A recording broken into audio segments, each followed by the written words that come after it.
नमस्कार, आदाब, सत श्री अकाल। हमदर्द टीवी देखने वाले ਸਾਰੇ ਦਰਸ਼ਕਾਂ ਦਾ ਬਹੁਤ-ਬਹੁਤ ਸਵਾਗਤ ਹੈ ਪ੍ਰੋਗਰਾਮ ਹੈਲਥ ਟਾਕ ਵਿੱਚ। ਮੈਂ ਹਾਂ ਤਰਨਜੀਤ ਕੌਰ ਘੁੰਮਣ। ਸੋ ਦੋਸਤੋ, ਜਿਵੇਂ ਕਿ ਤੁਹਾਡੇ ਨਾਲ ਵਾਅਦਾ ਕੀਤਾ ਸੀ, ਹਾਜ਼ਰਾਂ ਲੈ ਕੇ ਇਹ ਪ੍ਰੋਗਰਾਮ ਜਿਹਦੇ ਵਿੱਚ ਅੱਜ ਅਸੀਂ ਗੱਲਬਾਤ ਕਰਾਂਗੇ ਇੱਕ ਅਜਿਹੀ ਬਿਮਾਰੀ ਦੇ ਬਾਰੇ ਵਿੱਚ ਜਿਹਦੇ ਬਾਰੇ ਸਾਰੇ ਜਾਣਦੇ ਤਾਂ ਹੈਗੇ ਨੇ, ਪਰ ਬਹੁਤਿਆਂ ਨੂੰ ਨਹੀਂ ਪਤਾ ਹੈਗਾ ਕਿ ਇਸ ਦੇ ਵਿੱਚ ਪ੍ਰੀਕਾਸ਼ਨਸ ਕੀ ਰੱਖਣੇ ਨੇ, ਇਸ ਬਿਮਾਰੀ ਦੀ ਸ਼ੁਰੂਆਤ ਕਿੱਦਾਂ ਹੁੰਦੀ ਹੈ, ਕੀ ਇਹਦੇ ਲੱਛਣ ਹੋ ਸਕਦੇ ਨੇ। ਸੋ ਇਹਦੇ ਬਾਰੇ ਅਸੀਂ ਗੱਲਬਾਤ ਕਰਾਂਗੇ। ਮੈਂ ਗੱਲ ਕਰ ਰਹੀ ਹਾਂ ਜੀ ਡਾਇਬੀਟੀਜ਼, ਜਿਹਨੂੰ ਕਿ ਅਸੀਂ ਆਮ ਭਾਸ਼ਾ ਵਿੱਚ ਸ਼ੂਗਰ ਵੀ ਕਹਿ ਦਿੰਦੇ ਹਾਂ, ਉਹਦੇ ਬਾਰੇ ਗੱਲ ਕਰਾਂਗੇ। ਇਸ ਸੰਬੰਧੀ ਤੁਹਾਡਾ ਕੋਈ ਸਵਾਲ ਹੈਗਾ, ਸਾਨੂੰ ਲਾਈਵ ਪ੍ਰੋਗਰਾਮ ਵਿੱਚ ਕਾਲ ਕਰ ਸਕਦੇ ਹੋ। ਤੁਹਾਡਾ ਕੋਈ ਦਿਮਾਗ ਦੇ ਵਿੱਚ ਕੋਈ ਕੁਐਸਚਨਸ ਆ ਰਹੇ ਨੇ, ਕੋਈ ਜ਼ਿਹਨ ਦੇ ਵਿੱਚ ਅਲੱਗ-ਅਲੱਗ ਤਰ੍ਹਾਂ ਦੀਆਂ ਮਿਥਸ ਹੁੰਦੀਆਂ ਨੇ, ਅਲੱਗ-ਅਲੱਗ ਤਰ੍ਹਾਂ ਦੀ ਸਾਡੀ ਸੋਚ ਹੁੰਦੀ ਹੈ ਕਿ ਸ਼ੂਗਰ ਦੇ ਵਿੱਚ ਆ ਨਹੀਂ ਖਾ ਸਕਦੇ, ਉਹ ਨਹੀਂ ਕਰ ਸਕਦੇ, ਕੋਈ ਵੀ ਵਹਿਮ ਤੁਹਾਡੇ ਦਿਮਾਗ ਦੇ ਵਿੱਚ ਹੈਗਾ, ਅੱਜ ਸਾਨੂੰ ਲਾਈਵ ਪ੍ਰੋਗਰਾਮ ਵਿੱਚ ਕਾਲ ਕਰੋ। ਸਾਡੇ ਨਾਲ ਇਸ ਵਕਤ ਜੁੜ ਚੁੱਕੇ ਨੇ ਤੁਹਾਡੇ ਸਵਾਲਾਂ ਦੇ ਜਵਾਬ ਦੇਣ ਲਈ ਤੇ ਡਾਇਬੀਟੀਜ਼ ਤੇ ਉਹਦੇ ਸਾਨੂੰ ਵਧੇਰੇ ਜਾਣਕਾਰੀ ਦੇਣ ਲਈ ਡਾਕਟਰ ਹਰਪ੍ਰੀਤ ਸਿੰਘ ਬਜਾਜ, ਜੋ ਕਿ ਖੁਦ ਡਾਇਬੀਟੀਜ਼ ਸਪੈਸ਼ਲਿਸਟ ਨੇ। ਬਹੁਤ-ਬਹੁਤ ਸਵਾਗਤ ਹੈ ਸਰ ਤੁਹਾਡਾ ਹਮਦਰਦ ਮੀਡੀਆ ਗਰੁੱਪ 'ਚ। थैंक यू तरनजीत जी। सारे दर्शकों ਨੂੰ ਮੇਰੇ ਵੱਲੋਂ ਪਿਆਰ ਭਰੀ ਸਤਿ ਸ਼੍ਰੀ ਅਕਾਲ, ਨਮਸਕਾਰ ਤੇ ਸਲਾਮ। ਕੀ ਹਾਲ ਚਾਲ ਨੇ ਸਰ? ਠੀਕ ਹੈ ਜੀ, ਤੁਹਾਡਾ ਕੀ ਹਾਲ ਹੈ ਜੀ ਤਰਨਜੀਤ ਜੀ? ਠੀਕ ਹੈ ਕਿ ਤੁਸੀਂ ਬਚਾ ਰੱਖਿਆ ਹੋਇਆ ਕੋਵਿਡ ਤੋਂ? ਬਿਲਕੁਲ ਸਰ, ਆਪਾਂ ਵਰਚੁਅਲ ਅੱਜ ਦੇਖ ਸਕਦੇ ਹੋ ਕਿ ਜਿਵੇਂ ਅਸੀਂ ਵਰਚੁਅਲ ਦੀ ਗੱਲ ਕਰਦੇ ਹਾਂ ਕਿ ਪ੍ਰੈਸ ਕਾਨਫਰੰਸਿਸ ਵਰਚੁਅਲ ਹੋ ਚੁੱਕੀਆਂ ਨੇ ਮਿਨਿਸਟਰਸ ਦੀਆਂ, ਆਪਣੀ ਵੀ ਦੇਖ ਸਕਦੇ ਹੋ ਲਾਈਵ ਇਸ ਵਕਤ ਵਰਚੁਅਲ ਹੀ ਹੋ ਰਿਹਾ। ਤੁਸੀਂ ਆਪਣੇ ਆਫਿਸ 'ਚ ਬੈਠੇ ਹੋ, ਅਸੀਂ ਆਪਣੇ ਆਫਿਸ 'ਚ। ਜ਼ਰੂਰੀ ਹੈਗਾ ਜੀ ਇਸ ਸਾਲ ਵਿੱਚ ਸਾਰਿਆਂ ਨੂੰ ਅਡਾਪਟ ਕਰਨਾ ਵੀ ਆਪਾਂ ਬਚ ਕੇ ਰਹੀਏ ਇਸ ਬਿਮਾਰੀ ਤੋਂ। ਬਿਲਕੁਲ ਜੀ। ਆਪਾਂ ਮੇਨ ਮੁੱਦੇ ਤੇ ਅੱਜ ਦੀ ਗੱਲ ਕਰੀਏ ਜਿਹੜੀ ਡਾਇਬੀਟੀਜ਼ ਦੇ ਉੱਤੇ ਆ ਜੀ, ਇਹ ਸ਼ੂਗਰ ਦੀ ਬਿਮਾਰੀ ਜਿਹਨੂੰ ਕਿ ਆਪਾਂ ਆਮ ਭਾਸ਼ਾ ਵਿੱਚ ਕਹਿੰਦੇ ਆ। ਅਸੀਂ ਗੱਲ ਕਰਾਂਗੇ ਜੀ, ਪਹਿਲੇ ਕਾਲਰ ਸਾਡੇ ਨਾਲ ਜੁੜ ਗਏ ਨੇ। ਹੈਲੋ ਹੈਲੋ, ਪਲੀਜ਼ ਆਪਣੇ ਟੀਵੀ ਸਕਰੀਨ ਦੀ ਆਵਾਜ਼ ਨੂੰ ਕੱਟ ਕਰਕੇ ਸਿੱਧਾ ਸਾਡੇ ਨਾਲ ਗੱਲ ਕਰੋ। ਹੈਲੋ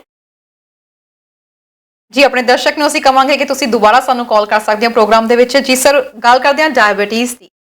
ਸੁਣਦੇ ਹਾਂ ਇਹਦੇ ਬਾਰੇ ਵਿੱਚ ਬਹੁਤ, ਖਾਸ ਤੌਰ ਤੇ ਸਾਡੀ ਕਮਿਊਨਿਟੀ ਵਿੱਚ ਵੀ ਬਹੁਤ ਸਾਰੇ ਇਹਦੇ ਮਰੀਜ਼ ਪਾਏ ਜਾਂਦੇ ਨੇ। ਦੋ ਤਰ੍ਹਾਂ ਦੀ ਡਾਇਬੀਟੀਜ਼ ਹੁੰਦੀ ਆ, ਆਮ ਸਭ ਨੂੰ ਪਤਾ ਆ, ਪਰ ਇਹ ਡਾਇਬੀਟੀਜ਼ ਹੈ ਕੀ ਆ ਅਸਲ ਦੇ ਵਿੱਚ? ਇਹਨੂੰ ਆਮ ਭਾਸ਼ਾ ਵਿੱਚ ਅਸੀਂ ਕਹੀਏ ਤਾਂ ਇਹ ਸਿਰਫ ਮਿੱਠੇ ਨਾਲ ਰੈਲੀਵੈਂਟ ਹੀ ਹੈ ਜੀ। ਸੋ ਬਲੱਡ ਵਿੱਚ ਜਦੋਂ ਸ਼ੂਗਰ ਦਾ ਲੈਵਲ ਵੱਧ ਜਾਂਦਾ ਹੈਗਾ, ਉਹਨੂੰ ਆਪਾਂ ਡਾਇਬੀਟੀਜ਼ ਕਹਿੰਦੇ ਹੈਗੇ ਆ। ਡਾਇਬੀਟੀਜ਼ ਜਿਵੇਂ ਤੁਸੀਂ ਕਿਹਾ ਹੈਗਾ ਦੋ ਤਰ੍ਹਾਂ ਦੀ ਹੁੰਦੀ ਹੈਗੀ ਆ।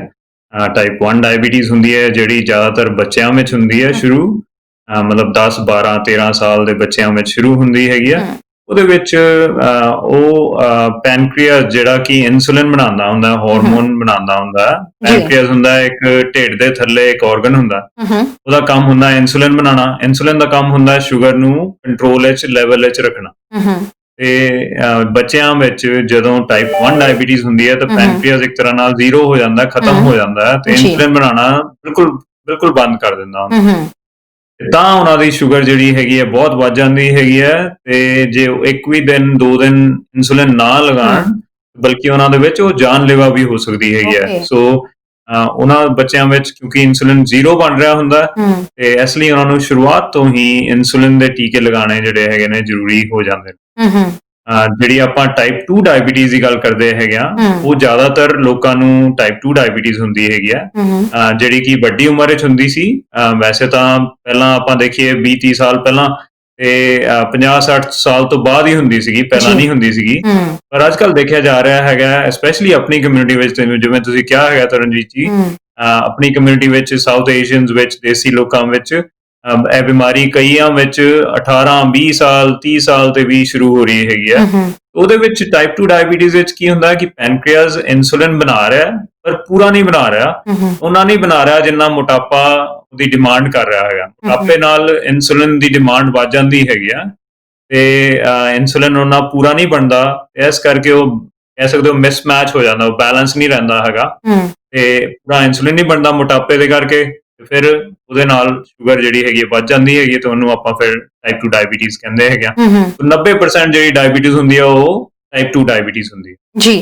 ਤੁਸੀਂ ਮੋਟਾਪੇ ਦੀ ਇੱਥੇ ਗੱਲ ਕੀਤੀ ਆ, ਕੀ ਇਹ ਮਿਥ ਹੈ ਜਾਂ ਕੀ ਇਹ ਵਾਕਈ ਸੱਚਾਈ ਹੈਗੀ ਹੈ ਕਿ ਜਿਹੜੇ ਮੋਟੇ ਇਨਸਾਨ ਨੇ ਉਹਨਾਂ ਨੂੰ ਡਾਇਬੀਟੀਜ਼ ਦਾ ਖਤਰਾ ਸਭ ਤੋਂ ਵੱਧ ਰਹਿੰਦਾ, ਜਾਂ ਡਾਇਬੀਟੀਜ਼ ਜ਼ਿਆਦਾਤਰ ਮੋਟੇ ਲੋਕਾਂ ਨੂੰ ਹੀ ਹੁੰਦੀ ਆ?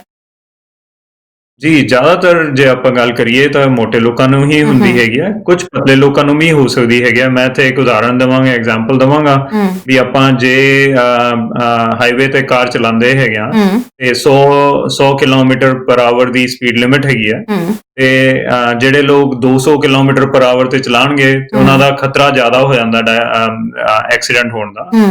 ਜਿਹੜੇ ਲੋਕ 100 ਕਿਲੋਮੀਟਰ ਤੇ ਵੀ ਚਲਾਉਣਗੇ, ਵੀ ਲਿਮਿਟਡ ਹੀ ਚਲਾ ਰਹੇ ਹੈਗੇ ਨੇ, ਫਿਰ ਵੀ ਕੁਝ ਐਕਸੀਡੈਂਟ ਹੋ ਜਾਣਗੇ, ਪਰ ਉਨੇ ਜ਼ਿਆਦਾ ਨਹੀਂ ਹੋਣਗੇ ਜਿੰਨੇ 200 ਕਿਲੋਮੀਟਰ ਤੇ ਹੋਣਗੇ। ਹੂੰ ਉਸੇ ਤਰ੍ਹਾਂ ਹੀ ਜ਼ਿਆਦਾਤਰ ਡਾਇਬੀਟੀਜ਼ ਟਾਈਪ 2 ਜਿਹੜੀ ਹੁੰਦੀ ਹੈ ਉਹ ਮੋਟੇ ਲੋਕਾਂ ਵਿੱਚ ਹੀ ਹੁੰਦੀ ਹੈਗੀ ਆ, ਹੂੰ ਪਰ ਕੁਝ ਲੋਕ ਜਿਹੜੇ ਹੁੰਦੇ ਨੇ ਉਹਨਾਂ ਵਿੱਚ ਪਤਲਿਆਂ ਵਿੱਚ ਵੀ ਹੋ ਜਾਂਦੀ ਕਈ ਵਾਰੀ, ਪਰ ਉਹ ਇੰਨਾ ਕਾਮਨ ਨਹੀਂ ਹੈ। ਜੀ ਡਾਕਟਰ ਬਜਾਜ, ਤੁਸੀਂ ਡਾਇਬੀਟੀਜ਼ ਦੀ ਤਾਂ ਗੱਲ ਆਪਾਂ ਨੂੰ ਦੱਸ ਹੀ ਰਹੇ ਹੋ, ਨਾਲ ਦੀ ਨਾਲ ਸਭ ਤੋਂ ਪਹਿਲਾਂ ਇਹ ਦੱਸੋ ਕਿ ਡਾਇਬੀਟੀਜ਼ ਸਾਨੂੰ ਪਤਾ ਕਿਵੇਂ ਲੱਗਦਾ, ਸਾਡੀ ਬੋਡੀ ਵਿੱਚ ਇਹੋ ਜਿਹੀਆਂ ਕੀ ਚੀਜ਼ਾਂ ਹੋਣੀਆਂ ਸ਼ੁਰੂ ਹੋ ਜਾਂਦੀਆਂ ਨੇ ਜਿਹਦੇ ਨਾਲ ਸਾਨੂੰ ਵੀ ਇਹ ਚੀਜ਼ ਮਹਿਸੂਸ ਹੋਣੀ ਚਾਹੀਦੀ ਹੈ ਕਿ ਹੁਣ ਇਹ ਸਾਨੂੰ ਖਤਰਾ ਦੇ ਰਿਹਾ ਕਿ ਅਸੀਂ ਡਾਇਬੀਟੀਜ਼ ਦੇ ਵੱਲ ਅੱਗੇ ਵਧ ਰਹੇ ਹਾਂ। ਜੀ, ਇਹ ਬਹੁਤ ਜ਼ਰੂਰੀ ਹੈਗਾ ਜਿਹੜਾ ਤੁਸੀਂ ਸਵਾਲ ਪੁੱਛਿਆ ਹੈਗਾ, ਕਿਉਂਕਿ ਤਰਨਜੀਤ ਜੀ ਜਿਹੜੇ ਲੱਛਣ ਜੇ ਆਪਾਂ ਕਹੀਏ, ਸਿੰਪਟਮਸ ਜੇ ਕਹੀਏ ਡਾਇਬੀਟੀਜ਼ ਦੇ, ਉਹ ਜ਼ਿਆਦਾਤਰ ਲੋਕਾਂ ਨੂੰ ਪਤਾ ਨਹੀਂ ਲੱਗਦਾ ਹੈਗਾ। ਤੇ ਇਸ ਲਈ ਆਪਾਂ ਨੂੰ ਦੋ ਚੀਜ਼ਾਂ ਕਰਨੀਆਂ ਜਿਹੜੀਆਂ ਹੈਗੀਆਂ ਨੇ ਜ਼ਰੂਰੀ ਹੈਗੀਆਂ ਨੇ। ਇੱਕ ਤਾਂ ਵੀ ਆਪਾਂ ਬਿਨਾਂ ਬਲੱਡ ਟੈਸਟ ਦੇ ਵੀ ਜਾਣ ਸਕਦੇ ਹੈਗੇ ਆ ਕਿ ਸਾਨੂੰ ਡਾਇਬੀਟੀਜ਼ ਹੋਣ ਦਾ ਖਤਰਾ ਕਿੰਨਾ ਹੈਗਾ। ਜੇ ਤੁਹਾਡੀ ਫੈਮਿਲੀ ਹਿਸਟਰੀ ਹੈਗੀ ਹੈ, ਜੇ ਤੁਹਾਡਾ ਮੋਟਾਪਾ ਹੈਗਾ ਕਿਸੇ ਦਾ, ਜਾਂ ਫਿਰ ਤੁਹਾਨੂੰ ਜੇ ਕਿਸੇ ਨੂੰ ਜੇ ਪ੍ਰੈਗਨੈਂਸੀ ਦੇ ਵਿੱਚ ਲੇਡੀਜ਼ ਨੂੰ ਕਈ ਵਾਰੀ ਸ਼ੂਗਰ ਵੱਧ ਜਾਂਦੀ ਹੁੰਦੀ ਹੈ, ਜਾਂ ਕਿਸੇ ਨੂੰ ਜੇ ਬਲੱਡ ਪ੍ਰੈਸ਼ਰ ਹੈਗਾ, ਕੋਲੈਸਟਰੋਲ ਦੀ ਬਿਮਾਰੀ ਹੈਗੀ ਆ, ਉਹਨਾਂ ਸਾਰਿਆਂ ਨੂੰ ਖਤਰਾ ਜ਼ਿਆਦਾ ਹੁੰਦਾ ਹੈ। ਇੱਕ ਕੈਨ ਰਿਸਕ ਸਰਵੇ ਹੈਗਾ ਜਿਹੜਾ public health agency of Canada ਨੇ ਬਣਾਇਆ ਹੋਇਆ, 12 ਪੁਆਇੰਟ ਕੁਐਸਚਨ ਹੈਗੇ ਨੇ, ਆਸਾਨੀ ਨਾਲ ਤੁਸੀਂ ਕੋਈ ਵੀ ਕੰਪਿਊਟਰ ਤੇ ਤੁਸੀਂ ਜਾਂ ਫਿਰ ਆਪਣੇ ਫੋਨ ਤੇ ਵੀ ਤੁਸੀਂ ਕੈਨ ਰਿਸਕ CANRISK ਤੁਸੀਂ ਗੂਗਲ ਕਰੋਗੇ, ਉਹ ਸਾਹਮਣੇ ਆ ਜਾਂਦਾ ਹੈਗਾ। ਤੇ ਕੈਨ ਰਿਸਕ ਵਿੱਚ 12 ਕੁਐਸਚਨ ਤੁਸੀਂ ਆਪੇ ਬਿਨਾਂ ਡਾਕਟਰ ਜਾਏ ਵੀ ਤੁਸੀਂ ਜਾਣ ਸਕਦੇ ਹੈਗੇ ਹੋ, ਕੋਈ ਵੀ ਜਾਣ ਸਕਦਾ ਹੈਗਾ ਕਿ ਬਈ ਤੁਹਾਨੂੰ ਡਾਇਬੀਟੀਜ਼ ਹੋਣ ਦਾ ਖਤਰਾ ਕਿੰਨਾ ਹੈਗਾ। ਉਹਦੇ ਵਿੱਚ ਬਲੱਡ ਟੈਸਟ ਦੀ ਵੀ ਜ਼ਰੂਰਤ ਨਹੀਂ ਹੈਗੀ ਆ। ਫਿਰ ਜੇ ਆਪਾਂ ਗੱਲ ਕਰੀਏ ਕਿ ਡਾਇਬੀਟੀਜ਼ ਦਾ ਡਾਇਗਨੋਸਿਸ ਕਿਵੇਂ ਹੁੰਦਾ ਹੈਗਾ, ਜਿਨ੍ਹਾਂ ਨੂੰ ਡਾਇਬੀਟੀਜ਼ ਹੋ ਜਾਂਦੀ ਹੈਗੀ ਆ, ਉਹ ਖਾਲੀ ਬਲੱਡ ਟੈਸਟ ਨਾਲ ਹੀ ਹੋ ਸਕਦੀ ਹੈਗੀ ਆ। ਤੇ ਉਹ ਬਲੱਡ ਟੈਸਟ ਜਿਹੜਾ ਹੁੰਦਾ, ਦੋ ਤਰ੍ਹਾਂ ਦੇ ਟੈਸਟ ਹੁੰਦੇ, ਇੱਕ ਤਾਂ ਫਾਸਟਿੰਗ ਸ਼ੂਗਰ, ਵੀ ਸਵੇਰੇ ਖਾਣੇ ਤੋਂ ਪਹਿਲਾਂ ਵਾਲੀ ਸ਼ੂਗਰ, ਤੇ ਇੱਕ ਟੈਸਟ ਹੁੰਦਾ A1C ਟੈਸਟ ਹੁੰਦਾ ਜੀ, 3 ਮਹੀਨਿਆਂ ਦੀ ਸ਼ੂਗਰ, ਪਿਛਲੇ 3 ਮਹੀਨੇ ਕਿੰਨੀ ਸ਼ੂਗਰ ਰਹੀ ਹੈਗੀ ਆ, ਉਹ ਐਵਰੇਜ ਪਤਾ ਲੱਗ ਜਾਂਦੀ ਹੈਗੀ ਆ। ਇਹ ਦੋਵੇਂ ਟੈਸਟ ਜਿਹੜੇ ਬਲੱਡ ਟੈਸਟ ਤੇ ਹੁੰਦੇ ਹੈਗੇ ਨਾ, ਇਹਨਾਂ ਨਾਲ ਪਤਾ ਲੱਗ ਸਕਦਾ ਹੈ ਕਿ ਕਿਸੇ ਨੂੰ ਡਾਇਬੀਟੀਜ਼ ਹੈਗੀ ਹੈ ਕਿ ਨਹੀਂ ਹੈਗੀ ਆ। ਹੁਣ ਕਿਹਨਾਂ ਨੂੰ ਇਹ ਟੈਸਟ ਕਰਾਉਣਾ ਜ਼ਰੂਰੀ ਹੈਗਾ, ਕੈਨੇਡਾ ਦੀਆਂ ਜਿਹੜੀ ਗਾਈਡਲਾਈਨਸ ਹੈਗੀਆਂ ਨੇ, ਉਹ ਕਹਿੰਦੇ ਕਿ 40 ਸਾਲ ਤੋਂ ਇਹ ਟੈਸਟ ਹਰ ਇੱਕ ਬੰਦੇ ਤੇ ਜਨਾਨੀ ਦਾ ਹੋਣਾ ਚਾਹੀਦਾ ਹੈਗਾ। ਹਰ 2-3 ਸਾਲ ਵਿੱਚ ਤਾਂ ਇੱਕ ਵਾਰੀ 40 ਸਾਲ ਤੋਂ ਬਾਅਦ ਹੋਣਾ ਚਾਹੀਦਾ ਹੈਗਾ। ਉਸ ਤੋਂ ਪਹਿਲਾਂ ਵੀ 40 ਸਾਲ ਤੋਂ ਪਹਿਲਾਂ ਵੀ, ਜਿਵੇਂ ਮੈਂ ਕਿਹਾ ਕਿ ਅੱਜ ਕੱਲ ਤਾਂ ਡਾਇਬੀਟੀਜ਼ ਪਹਿਲਾਂ ਵੀ ਹੋ ਰਹੀ ਹੈਗੀ ਹੈ, ਤੇ ਤੁਹਾਨੂੰ ਜੇ ਹੋਰ ਜਿਵੇਂ ਆਪਾਂ ਕਿਹਾ ਕੈਨ ਰਿਸਕ ਦੀ ਗੱਲ, ਜੇ ਤੁਸੀਂ ਹਾਈ ਰਿਸਕ ਕੈਟੇਗਰੀ ਵਿੱਚ ਆਉਂਦੇ ਹੈਗੇ ਉਹਦੇ ਵਿੱਚ, ਤੇ ਈਵਨ 40 ਸਾਲ ਤੋਂ ਪਹਿਲਾਂ ਵੀ ਹਰ 2-3 ਸਾਲ ਬਾਅਦ ਇੱਕ ਵਾਰੀ ਬਲੱਡ ਟੈਸਟ ਹੋ ਜਾਣਾ ਚਾਹੀਦਾ, ਕਿਉਂਕਿ ਇਹਦੇ ਸਿੰਪਟਮ ਲੱਛਣ ਨਹੀਂ ਹੁੰਦੇ ਹੈਗੇ, ਪਤਾ ਨਹੀਂ ਲੱਗਦਾ ਬਿਮਾਰੀ ਦਾ, ਇੰਨੀ ਛੁਪੀ ਹੋਈ ਬਿਮਾਰੀ ਹੁੰਦੀ ਹੈਗੀ ਹੈ। ਤੇ ਇਸ ਲਈ ਆਪਾਂ ਨੂੰ ਵੇਟ ਨਹੀਂ ਕਰਨਾ, ਜਦੋਂ ਸਿੰਪਟਮ ਆਉਣ ਉਦੋਂ ਤੱਕ ਵੇਟ ਨਹੀਂ ਕਰਨਾ ਚਾਹੀਦਾ। ਜੀ, ਤੁਸੀਂ ਟੈਸਟ ਦੀ ਗੱਲ ਕੀਤੀ ਹੈ ਕਿ ਬਲੱਡ ਟੈਸਟ ਕਰਵਾਏ ਜਾਂਦੇ ਨੇ, ਕੁਝ ਮਿਸ ਮੈਂ ਨਾਲ ਦੀ ਨਾਲ ਜ਼ਰੂਰ ਲੋਕਾਂ ਦੀਆਂ ਕਲੀਅਰ ਕਰਨੀਆਂ ਚਾਹੂੰਗੀ, ਕਿਉਂਕਿ ਆਪਾਂ ਆਮ ਜਦੋਂ ਲੋਕਾਂ ਨਾਲ ਗੱਲਬਾਤ ਕਰਦੇ ਹਾਂ, ਕੁਝ ਜ਼ਿਹਨ ਦੇ ਵਿੱਚ ਅਜਿਹੇ ਸਵਾਲ ਆ ਜਾਂਦੇ ਨੇ। ਤੁਸੀਂ ਟੈਸਟ ਦੀ ਗੱਲ ਕੀਤੀ ਹੈ ਉਰੇ, ਤੇ ਇਹ ਵੀ ਕਹਿੰਦੇ ਨੇ ਕਿ ਜਿਹੜੀ ਡਾਇਬੀਟੀਜ਼ ਆ ਸ਼ੁਰੂਆਤੀ ਸਮੇਂ ਦੇ ਵਿੱਚ ਖਾਸ ਤੌਰ ਤੇ ਟੈਸਟ ਦੇ ਵਿੱਚ ਕਈ ਵਾਰੀ ਨਹੀਂ ਆਉਂਦੀ ਹੈਗੀ, ਨਜ਼ਰ ਨਹੀਂ ਆਉਂਦੀ ਹੈਗੀ, ਜਿਹਦੇ ਕਰਕੇ ਬਿਮਾਰੀ ਲੁਕੀ ਰਹਿ ਜਾਂਦੀ ਹੈ ਤੇ ਛੇਤੀ ਦਾ ਟ੍ਰੀਟਮੈਂਟ ਨਹੀਂ ਹੋ ਪਾਉਂਦਾ। ਬਿਲਕੁਲ ਸਹੀ ਗੱਲ ਹੈ। ਇਸੇ ਲਈ ਦੋਨੋਂ ਟੈਸਟ ਕਰਾਣੇ ਜ਼ਰੂਰੀ ਹੈਗੇ ਨੇ ਤਰਨਜੀਤ ਜੀ, ਜੋ ਮੈਂ ਕਹੇ ਹੈਗੇ ਨਾ, ਕਿਉਂਕਿ ਜੇ ਆਪਾਂ ਖਾਲੀ ਫਾਸਟਿੰਗ ਦੀ ਸ਼ੂਗਰ ਨਾਪਾਂਗੇ, ਜਿਹੜੀ ਖਾਲੀ ਪੇਟ ਦੀ ਹੈਗੀ ਆ, ਉਹਦੇ ਵਿੱਚ ਖਾਣੇ ਤੋਂ ਬਾਅਦ ਕਿੰਨੀ ਸ਼ੂਗਰ ਵੱਧ ਰਹੀ ਹੈਗੀ ਆ, ਉਹ ਸਾਨੂੰ ਪਤਾ ਨਹੀਂ ਲੱਗਦਾ ਹੈਗਾ। ਤੇ ਇਸ ਲਈ ਜਿਹੜਾ ਦੂਜਾ ਟੈਸਟ ਕਿਆ ਹੈਗਾ, ਜਿਹਨੂੰ ਆਪਾਂ A1C ਕਹਿੰਦੇ ਹੈਗੇ ਆ, ਉਹ 3 ਮਹੀਨਿਆਂ ਦੀ ਸ਼ੂਗਰ ਖਾਣੇ ਤੋਂ ਪਹਿਲਾਂ ਦੀ, ਖਾਣੇ ਤੋਂ ਬਾਅਦ ਦੀ, ਰਾਤ ਦੀ, ਸਾਰੇ ਕੁਝ ਮਿਲਾ ਕੇ ਸਾਨੂੰ ਦੱਸ ਦਿੰਦਾ ਹੈਗਾ। ਤੇ ਉਹਦੇ ਨਾਲ ਟੈਸਟ, ਇਹ ਦੋਵੇਂ ਟੈਸਟ ਜੇ ਆਪਾਂ ਕਰਾਵਾਂਗੇ ਤਾਂ ਆਪਾਂ ਨੂੰ ਪਤਾ ਲੱਗ ਸਕਦਾ ਹੈਗਾ। ਕਈ ਵਾਰੀ ਜਿਨ੍ਹਾਂ ਨੂੰ ਸ਼ੂਗਰ ਨਹੀਂ ਹੁੰਦੀ, ਉਹ ਸਿਰਫ ਇੱਕੋ ਟੈਸਟ ਕਰਾਉਂਦੇ ਨੇ, ਜਾਂ ਫਿਰ ਕਈ ਵਾਰੀ ਜਿਨ੍ਹਾਂ ਨੂੰ ਸ਼ੂਗਰ ਹੁੰਦੀ ਵੀ ਹੈਗੀ ਆ, ਉਹ ਵੀ ਖਾਲੀ ਸਿਰਫ ਸਵੇਰ ਦੀ ਸ਼ੂਗਰ ਨਾਪਦੇ ਨੇ, ਖਾਲੀ ਪੇਟ ਦੀ ਸ਼ੂਗਰ ਨਾਪਦੇ ਨੇ, ਤੇ ਇਸ ਲਈ ਪਤਾ ਨਹੀਂ ਲੱਗਦਾ ਕਿ ਸਾਰੇ ਦਿਨ ਦੀ ਸ਼ੂਗਰ ਕਿਵੇਂ ਜਾ ਰਹੀ ਹੈਗੀ ਹੈ। ਇਸ ਲਈ ਜ਼ਰੂਰੀ ਹੈਗਾ ਕਿ ਆਪਾਂ A1C ਟੈਸਟ ਵੀ ਕਰਾਈਏ ਨਾਲ, in addition to fasting sugar. ਜੀ, ਡਾਕਟਰ ਬਜਾਜ, ਜਿਵੇਂ ਇੱਕ ਆਮ ਭਾਸ਼ਾ ਵਿੱਚ ਪੁੱਛਾਂ ਜਾਂ ਬਿਲਕੁਲ ਸਟ੍ਰੇਟ ਜੇ ਇੱਕ ਗੱਲ ਪੁੱਛਾਂ, ਤਾਂ ਕਿ ਡਾਇਬੀਟੀਜ਼ ਇੱਕ ਸੀਰੀਅਸ ਜਿਹੜਾ ਇਸ਼ੂ ਹੈਗਾ, ਸੀਰੀਅਸ ਡਿਸੀਜ਼ ਆ, ਇਹਦੇ ਬਾਰੇ ਮੈਂ ਪੁੱਛੂੰਗੀ। ਪਹਿਲਾਂ ਇੱਕ ਸਾਡੇ ਨਾਲ ਕਾਲਰ ਜੁੜ ਗਏ ਨੇ। ਹੈਲੋ ਹਾਂਜੀ ਤਰਨ ਜੀ ਤੇ ਡਾਕਟਰ ਸਾਹਿਬ, ਸਤਿ ਸ੍ਰੀ ਅਕਾਲ ਜੀ। ਮੈਂ ਵਿਦੇਸ਼ਾ ਬੋਲਦਾ, ਨਿਊ ਜਰਸੀ ਤੋਂ। ਸਵਾਗਤ ਹੈ ਸਰ। ਤੁਸੀਂ ਬਹੁਤ ਸੋਹਣਾ ਪ੍ਰੋਗਰਾਮ ਲੈ ਕੇ ਆਏ ਹੋ ਅੱਜ, ਤੇ ਮੇਰੇ 2 ਕੁਐਸਚਨ ਨੇ ਡਾਕਟਰ ਸਾਹਿਬ ਨੂੰ ਜੀ। ਵੀ ਇੱਕ ਤਾਂ ਮਤਲਬ ਮੇਰਾ ਐਕਸਪੀਰੀਅੰਸ ਆ ਪਿਛਲਾ 20 ਸਾਲ ਦਾ, ਮੈਂ ਡਾਇਬੀਟਿਕ ਹਾਂ, ਮੇਰੇ ਪੇਰੈਂਟਸ ਨੂੰ ਕੋਈ ਹਿਸਟਰੀ ਨਹੀਂ ਸੀ, ਤੇ ਜਦੋਂ ਮੈਂ ਇੰਡੀਅਨ ਡਾਕਟਰ ਕੋਲੇ ਜਾਂਦਾ ਸੀ, ਇੱਥੇ ਸਾਡੇ ਇੰਡੀਅਨ ਡਾਕਟਰ ਬਹੁਤ ਨੇ ਨਿਊ ਜਰਸੀ 'ਚ, ਜੀ ਤਾਂ ਉਹ ਕਹਿੰਦੇ ਸੀ 150 ਤੱਕ ਫਾਸਟਿੰਗ ਦੇ ਵਿੱਚ ਕੋਈ ਪ੍ਰੋਬਲਮ ਨਹੀਂ, 150 ਤੱਕ ਜੇ ਸ਼ੂਗਰ ਆਉਂਦੀ ਆ ਕੋਈ ਗੱਲ ਨਹੀਂ। ਤੇ ਮੈਂ ਅਮਰੀਕਨ ਕੋਲੇ ਜਾਣ ਲੱਗਿਆ ਗੋਰੇ ਕੋਲੇ, ਤੇ ਮੇਰੀ ਆਉਂਦੀ ਸੀ ਤਕਰੀਬਨ 110 115। ਉਹਨੇ ਮੈਨੂੰ ਦਵਾਈ ਤੇ ਲਾ ਦਿੱਤਾ, ਮੈਟਫੋਰਮਨ ਸ਼ੁਰੂ ਕਰ ਲਓ ਆਲਮੋਸਟ।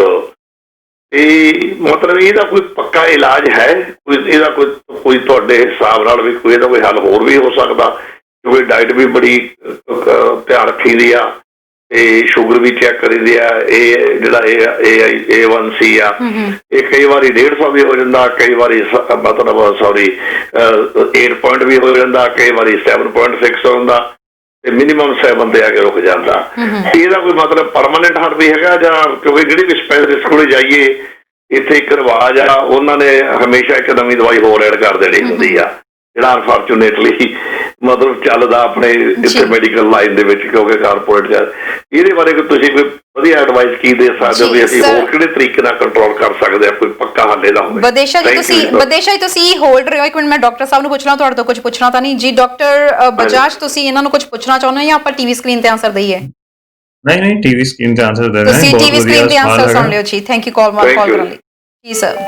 ਸਰ ਇੱਕ ਦਰਸ਼ਕ ਹੋਰ ਜੁੜ ਗਏ ਨੇ, ਆਪਾਂ ਉਹਨਾਂ ਦਾ ਵੀ ਸਵਾਲ ਲੈ ਲਈਏ ਜ਼ਰਾ ਇਕੱਠੇ, ਫਿਰ ਇਹਨਾਂ ਦੇ ਰਿਪਲਾਈ ਕਰਦੇ ਹਾਂ। ਹੈਲੋ, ਪਲੀਜ਼ ਆਪਣੇ ਟੀਵੀ ਸਕਰੀਨ ਦੀ ਆਵਾਜ਼ ਨੂੰ ਕੱਟ ਕਰਕੇ ਸਾਡੇ ਨਾਲ ਗੱਲ ਕਰੋ। ਹੈਲੋ, ਹਾਂਜੀ, ਸਤਿ ਸ਼੍ਰੀ ਅਕਾਲ ਜੀ।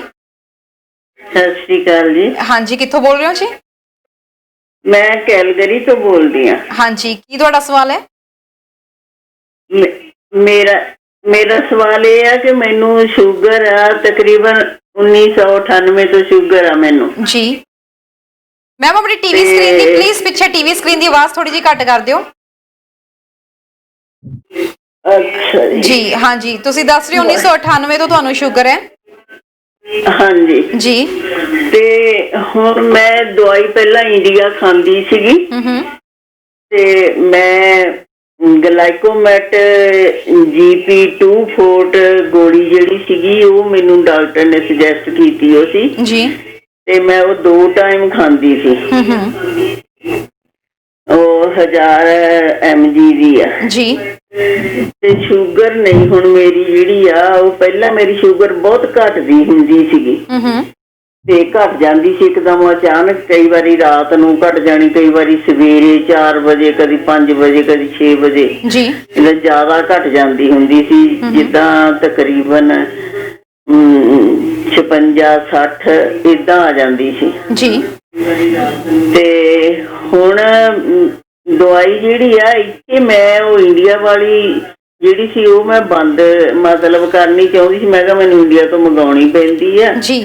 ਤੇ ਉਹ ਹੁਣ ਡਾਕਟਰ ਨੇ ਦਵਾਈ ਬਦਲੀ ਆ, ਤੇ ਹੁਣ ਮੇਰੀ ਸ਼ੂਗਰ ਜਿਹੜੀ ਆ ਉਹ ਘਟ ਨਹੀਂ ਰਹੀ। ਕਿੰਨੇ ਦਿਨ ਹੋ ਗਏ ਆ ਸ਼ੂਗਰ ਜਿਹੜੀ ਉਹ ਮਤਲਬ ਵੱਧਦੀ ਆ, ਜਿਹਦਾ 200 ਤੋਂ ਵੀ ਉੱਪਰ ਹੁੰਦੀ ਆ, ਜਿਹੜੇ ਸਵੇਰ ਨੂੰ ਮੈਂ ਬਿਨਾਂ ਕੁਝ ਖਾਦੇ ਪੀਤੇ ਤੋਂ ਚੈੱਕ ਕਰਦੀ ਆ 190। ਤੁਹਾਡਾ ਜੀ ਸਵਾਲ ਜੀ, ਤੁਹਾਡਾ ਇਹ 'ਚ ਸਵਾਲ ਕੀ ਹੈ? ਕਿਹੜੀ ਦਵਾਈ ਕਿਹੜੀ ਹੈਗੀ ਨਾ ਦੇ ਸਵਾਲ ਇਹ ਹੋਇਆ ਕਿ ਸ਼ੂਗਰ ਹੁਣ ਜਿਹੜੀ ਆ ਇਹ ਘਟਦੀ ਨਹੀਂ, ਕਿੱਦਾਂ ਘਟੂਗੀ? ਕਿਹੜੀ ਦਵਾਈ ਲੈ ਰਹੇ ਹੋ ਜੀ ਇਸ ਟਾਈਮ ਤੁਸੀਂ?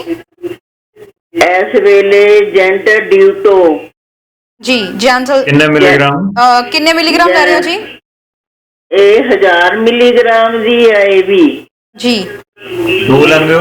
ਮੈਮ ਕਿੰਨੀਆਂ ਲੈਣੀਆਂ ਤੁਸੀਂ? ਨਾਲ ਇੱਕ ਛੋਟੀ ਗੋਲੀ ਨਾਲ ਦਿੱਤੀ ਉਹ ਆ ਜਾਰਡੀਐਂਸ 25 mg ਦੀ ਜੀ। ਤੁਸੀਂ ਜਾਰਡੀਐਂਸ 25 mg ਤੁਸੀਂ ਕਿੰਨੀਆਂ ਗੋਲੀਆਂ ਖਾਂਦੇ ਹੋ ਜੀ? ਇੱਕ ਖਾਂਦੇ ਹੋ ਜਿਹੜੀ 1000? ਜਿਹੜੀ ਤਾਂ ਹੈਗੀ ਹੈ ਜੈਂਟਾ ਡਿਊਟੋ ਜੀ, ਉਹ ਹੈਗੀ ਆ 1000 mg ਦੀ। ਇਹ ਕਿੰਨੀਆਂ ਖਾਂਦੇ ਹੋ ਜੀ ਤੁਸੀਂ?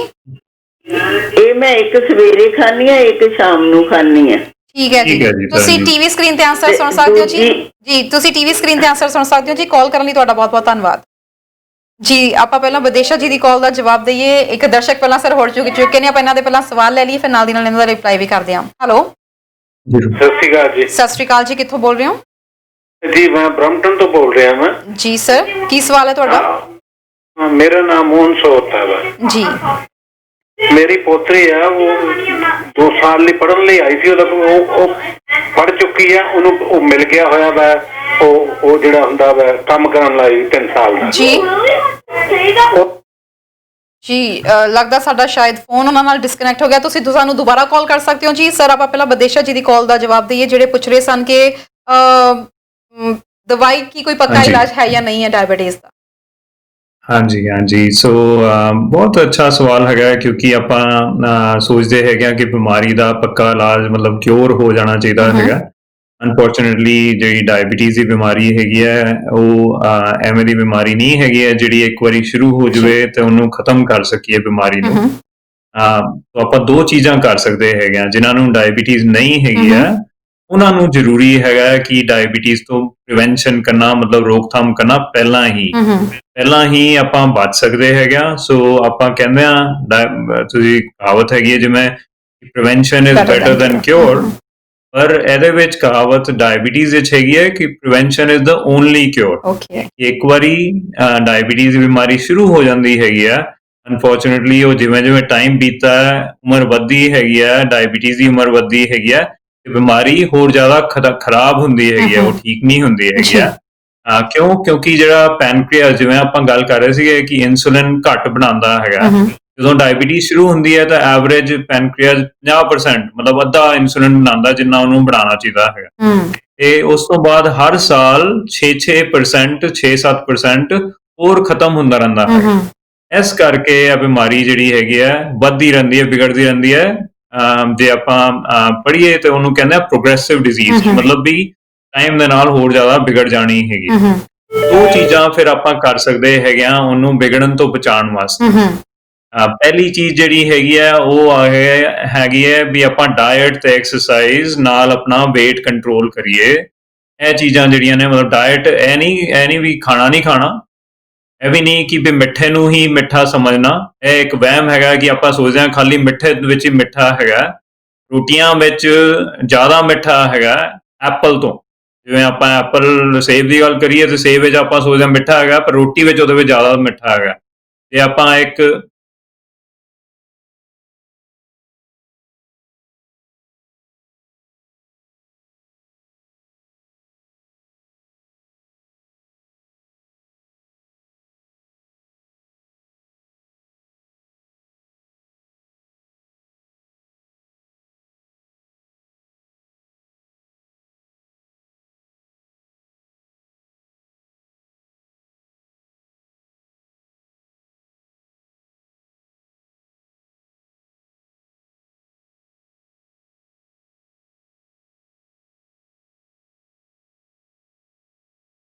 ਹੈਲਥ ਟਾਕ ਕਰ ਰਹੇ ਹਾਂ। ਸ਼ੁਕਰੀਆ ਤੁਹਾਡਾ ਕਾਲ ਕਰਨ ਦੇ ਲਈ। ਜੀ ਸਰ, ਆਪਾਂ ਗੱਲ ਕਰ ਰਹੇ ਸੀ, ਤੁਸੀਂ ਦੱਸ ਰਹੇ ਸੀ ਕਿ ਰੋਟੀ ਦੇ ਵਿੱਚ ਵੀ ਸ਼ੂਗਰ ਹੁੰਦੀ ਆ। ਜੀ ਬਿਲਕੁਲ, ਰਸ ਵਿੱਚ ਵੀ ਸ਼ੂਗਰ ਹੁੰਦੀ ਹੈਗੀ। ਜੇ ਆਪਾਂ ਕਹਿੰਦੇ ਫਿੱਕੇ ਰਸ ਖਾ ਰਹੇ ਹੈਗੇ ਆ ਜਾਂ ਫਿੱਕੇ ਬਿਸਕਟ ਖਾ ਰਹੇ ਹੈਗੇ ਆ, ਉਹ ਵੀ ਬਣਿਆ ਮੈਦੇ ਜਾਂ ਆਟੇ ਦਾ ਹੈਗਾ, ਤੇ ਆਟੇ ਵਿੱਚ ਜਿਹੜੀ ਹੈਗੀ ਹੈ ਸ਼ੂਗਰ ਹੀ ਹੈਗੀ ਹੈ। ਤੇ ਆਪਾਂ ਇਹ ਚੀਜ਼ਾਂ ਕਿਵੇਂ ਬਚਾ ਸਕਦੇ ਹੈਗੇ ਆ ਕਿ ਡਾਇਬੀਟੀਜ਼ ਨਾ ਵਿਗੜੇ ਜਿਵੇਂ ਟਾਈਮ ਵਧੇ। ਵੀ ਆਪਾਂ ਖਾਣੇ ਨੂੰ ਕੰਟਰੋਲ ਕਰਕੇ ਇਹਨਾਂ ਸ਼ੂਗਰ ਵਾਲੀਆਂ ਚੀਜ਼ਾਂ ਨੂੰ ਕੰਟਰੋਲ ਕਰਕੇ, ਕੀ ਖਾਣਾ ਕੀ ਹੈਗਾ ਭੁੱਖੇ ਨਹੀਂ ਰਹਿਣਾ ਆਫਕੋਰਸ। ਤੋ ਸਲਾਦ ਜ਼ਿਆਦਾ ਖਾਣਾ ਹੈਗਾ, ਸਬਜ਼ੀਆਂ ਜ਼ਿਆਦਾ ਖਾਣੀਆਂ ਹੈਗੀਆਂ ਨੇ, ਆਲੂ ਨਹੀਂ ਹੋਣੇ ਚਾਹੀਦੇ ਬਸ ਸਬਜ਼ੀ ਵਿੱਚ, ਬਾਕੀ ਜਿਹੜੀ ਮਰਜ਼ੀ ਸਬਜ਼ੀ ਹੋ ਜਾਵੇ। ਦਾਲਾਂ ਜ਼ਿਆਦਾ ਖਾਣੀਆਂ, ਜਿਹੜੇ ਲੋਕ ਐਗ ਵਗੈਰਾ ਖਾਂਦੇ ਹੈਗੇ ਨੇ, ਅੰਡਾ ਖਾ ਸਕਦੇ, ਚਿਕਨ ਖਾ ਸਕਦੇ, ਫਿਸ਼ ਖਾ ਸਕਦੇ।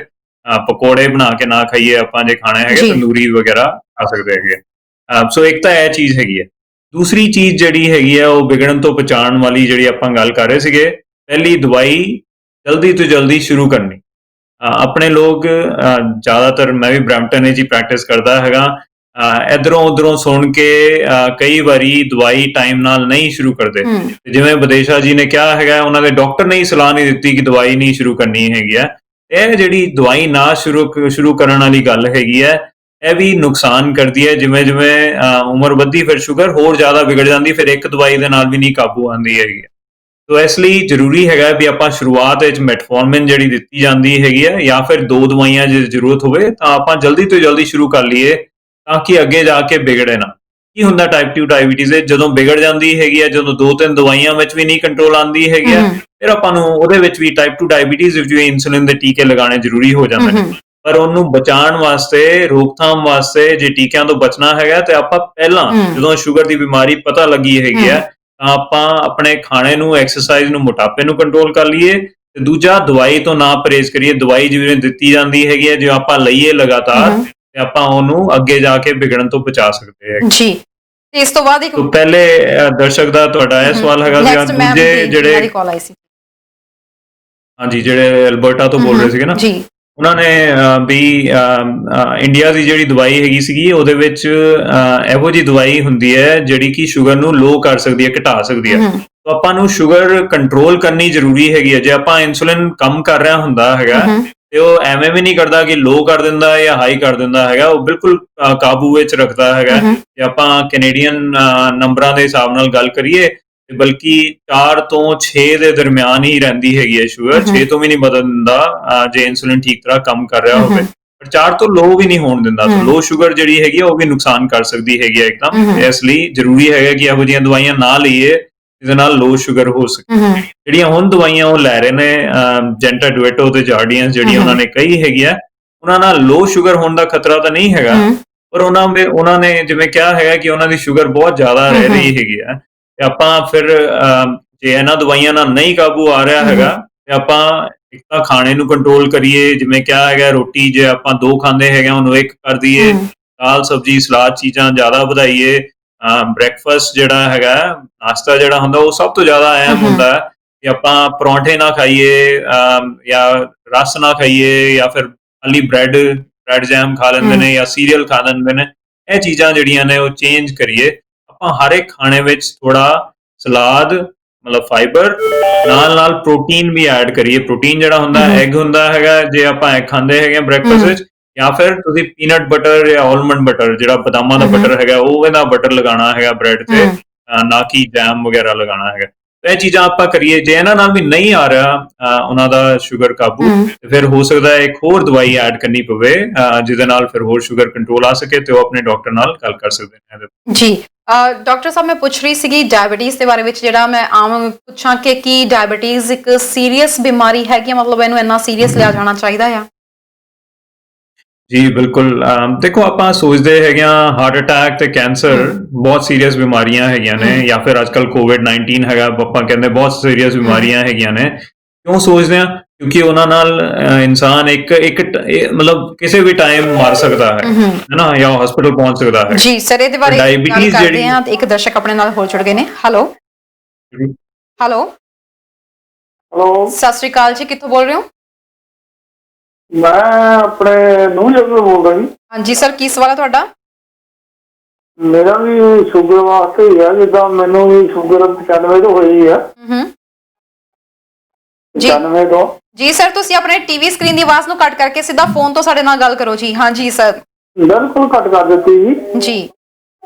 ਜੀ ਤੁਸੀਂ ਦੱਸਿਆ ਕਿ ਤੁਹਾਨੂੰ 1995 ਤੋਂ ਸ਼ੂਗਰ ਹੋਈ ਆ ਜੀ। ਅੱਗੇ ਤੇ ਹੁਣ ਤਾਂ ਮੈਂ ਠੀਕ ਹੈ। ਇੱਥੇ ਜਿਹੜੀ ਮੈਂ ਗੋਲੀ ਵਾਲੀ ਖਾਣਾ, ਮੈਨੂੰ ਲੱਗਦਾ ਸਭ ਤੋਂ ਜ਼ਿਆਦਾ ਜਿਹੜੀ ਐਕਸਰਸਾਈਜ਼ ਬੰਦੇ ਨੂੰ ਕਰਨੀ ਚਾਹੀਦੀ। ਆਪਣੇ ਸਟ੍ਰੈਚਿੰਗ ਦਾ ਕੰਮ ਕਰਦਾ ਤੇ ਮੇਰੀ ਸ਼ੂਗਰ ਬਿਲਕੁਲ ਜਿੱਦਾਂ ਨਾਰਮਲ ਸੀ, ਇਹਨੂੰ 130 35 ਹੱਦ 40 ਇੱਥੇ ਵੀ ਆਉਂਦੀ ਆ। 2-2.5 ਸਾਲ ਹੋ ਗਏ ਜੀ।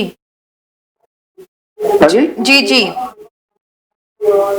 ਤੇ ਜਿੱਦਾਂ ਹੁਣ ਆਪਾਂ ਮਿੱਠਾ ਦਾ ਖਾਣਾ ਵੀ ਕੇਲੇ ਵੀ ਖਾ ਲਈਦੇ ਆ, ਲੇਕਿਨ ਇੱਥੇ ਵੀ ਆਉਂਦੀ ਆ। ਜੀ ਸ਼ੁਕਰੀਆ ਜੀ ਸਰ, ਕਾਲ ਕਰਨ ਲਈ ਤੁਹਾਡਾ ਬਹੁਤ ਬਹੁਤ ਧੰਨਵਾਦ। ਤੁਸੀਂ ਐਕਸਰਸਾਈਜ਼ ਦੇ ਬਾਰੇ ਵਿੱਚ ਸਰ ਇਹਨਾਂ ਨੇ ਇੱਕ ਵਧੀਆ ਕੁਐਸਚਨ ਇੱਥੇ ਰੇਜ਼ ਕੀਤਾ। ਪਹਿਲਾਂ ਆਪਾਂ ਇਸ ਤੋਂ ਪਹਿਲਾਂ ਜਿਹੜੇ ਮੁੱਦੇ ਤੇ ਗੱਲ ਕਰ ਰਹੇ ਸੀ ਕਿ ਡਾਇਬੀਟੀਜ਼ ਕੀ ਵਾਕਈ ਇੱਕ ਸੀਰੀਅਸ ਡਿਜ਼ੀਜ਼ ਹੈ। ਹਾਂਜੀ ਬਿਲਕੁਲ। ਸੋ ਡਾਇਬੀਟੀਜ਼ ਜਿਹੜੀ ਹੈਗੀ ਆ, ਇੱਕ ਤਰ੍ਹਾਂ ਨਾਲ ਆਪਾਂ ਕਹੀਏ ਜੜ ਹੈਗੀ ਆ ਬਿਮਾਰੀਆਂ ਦੀ।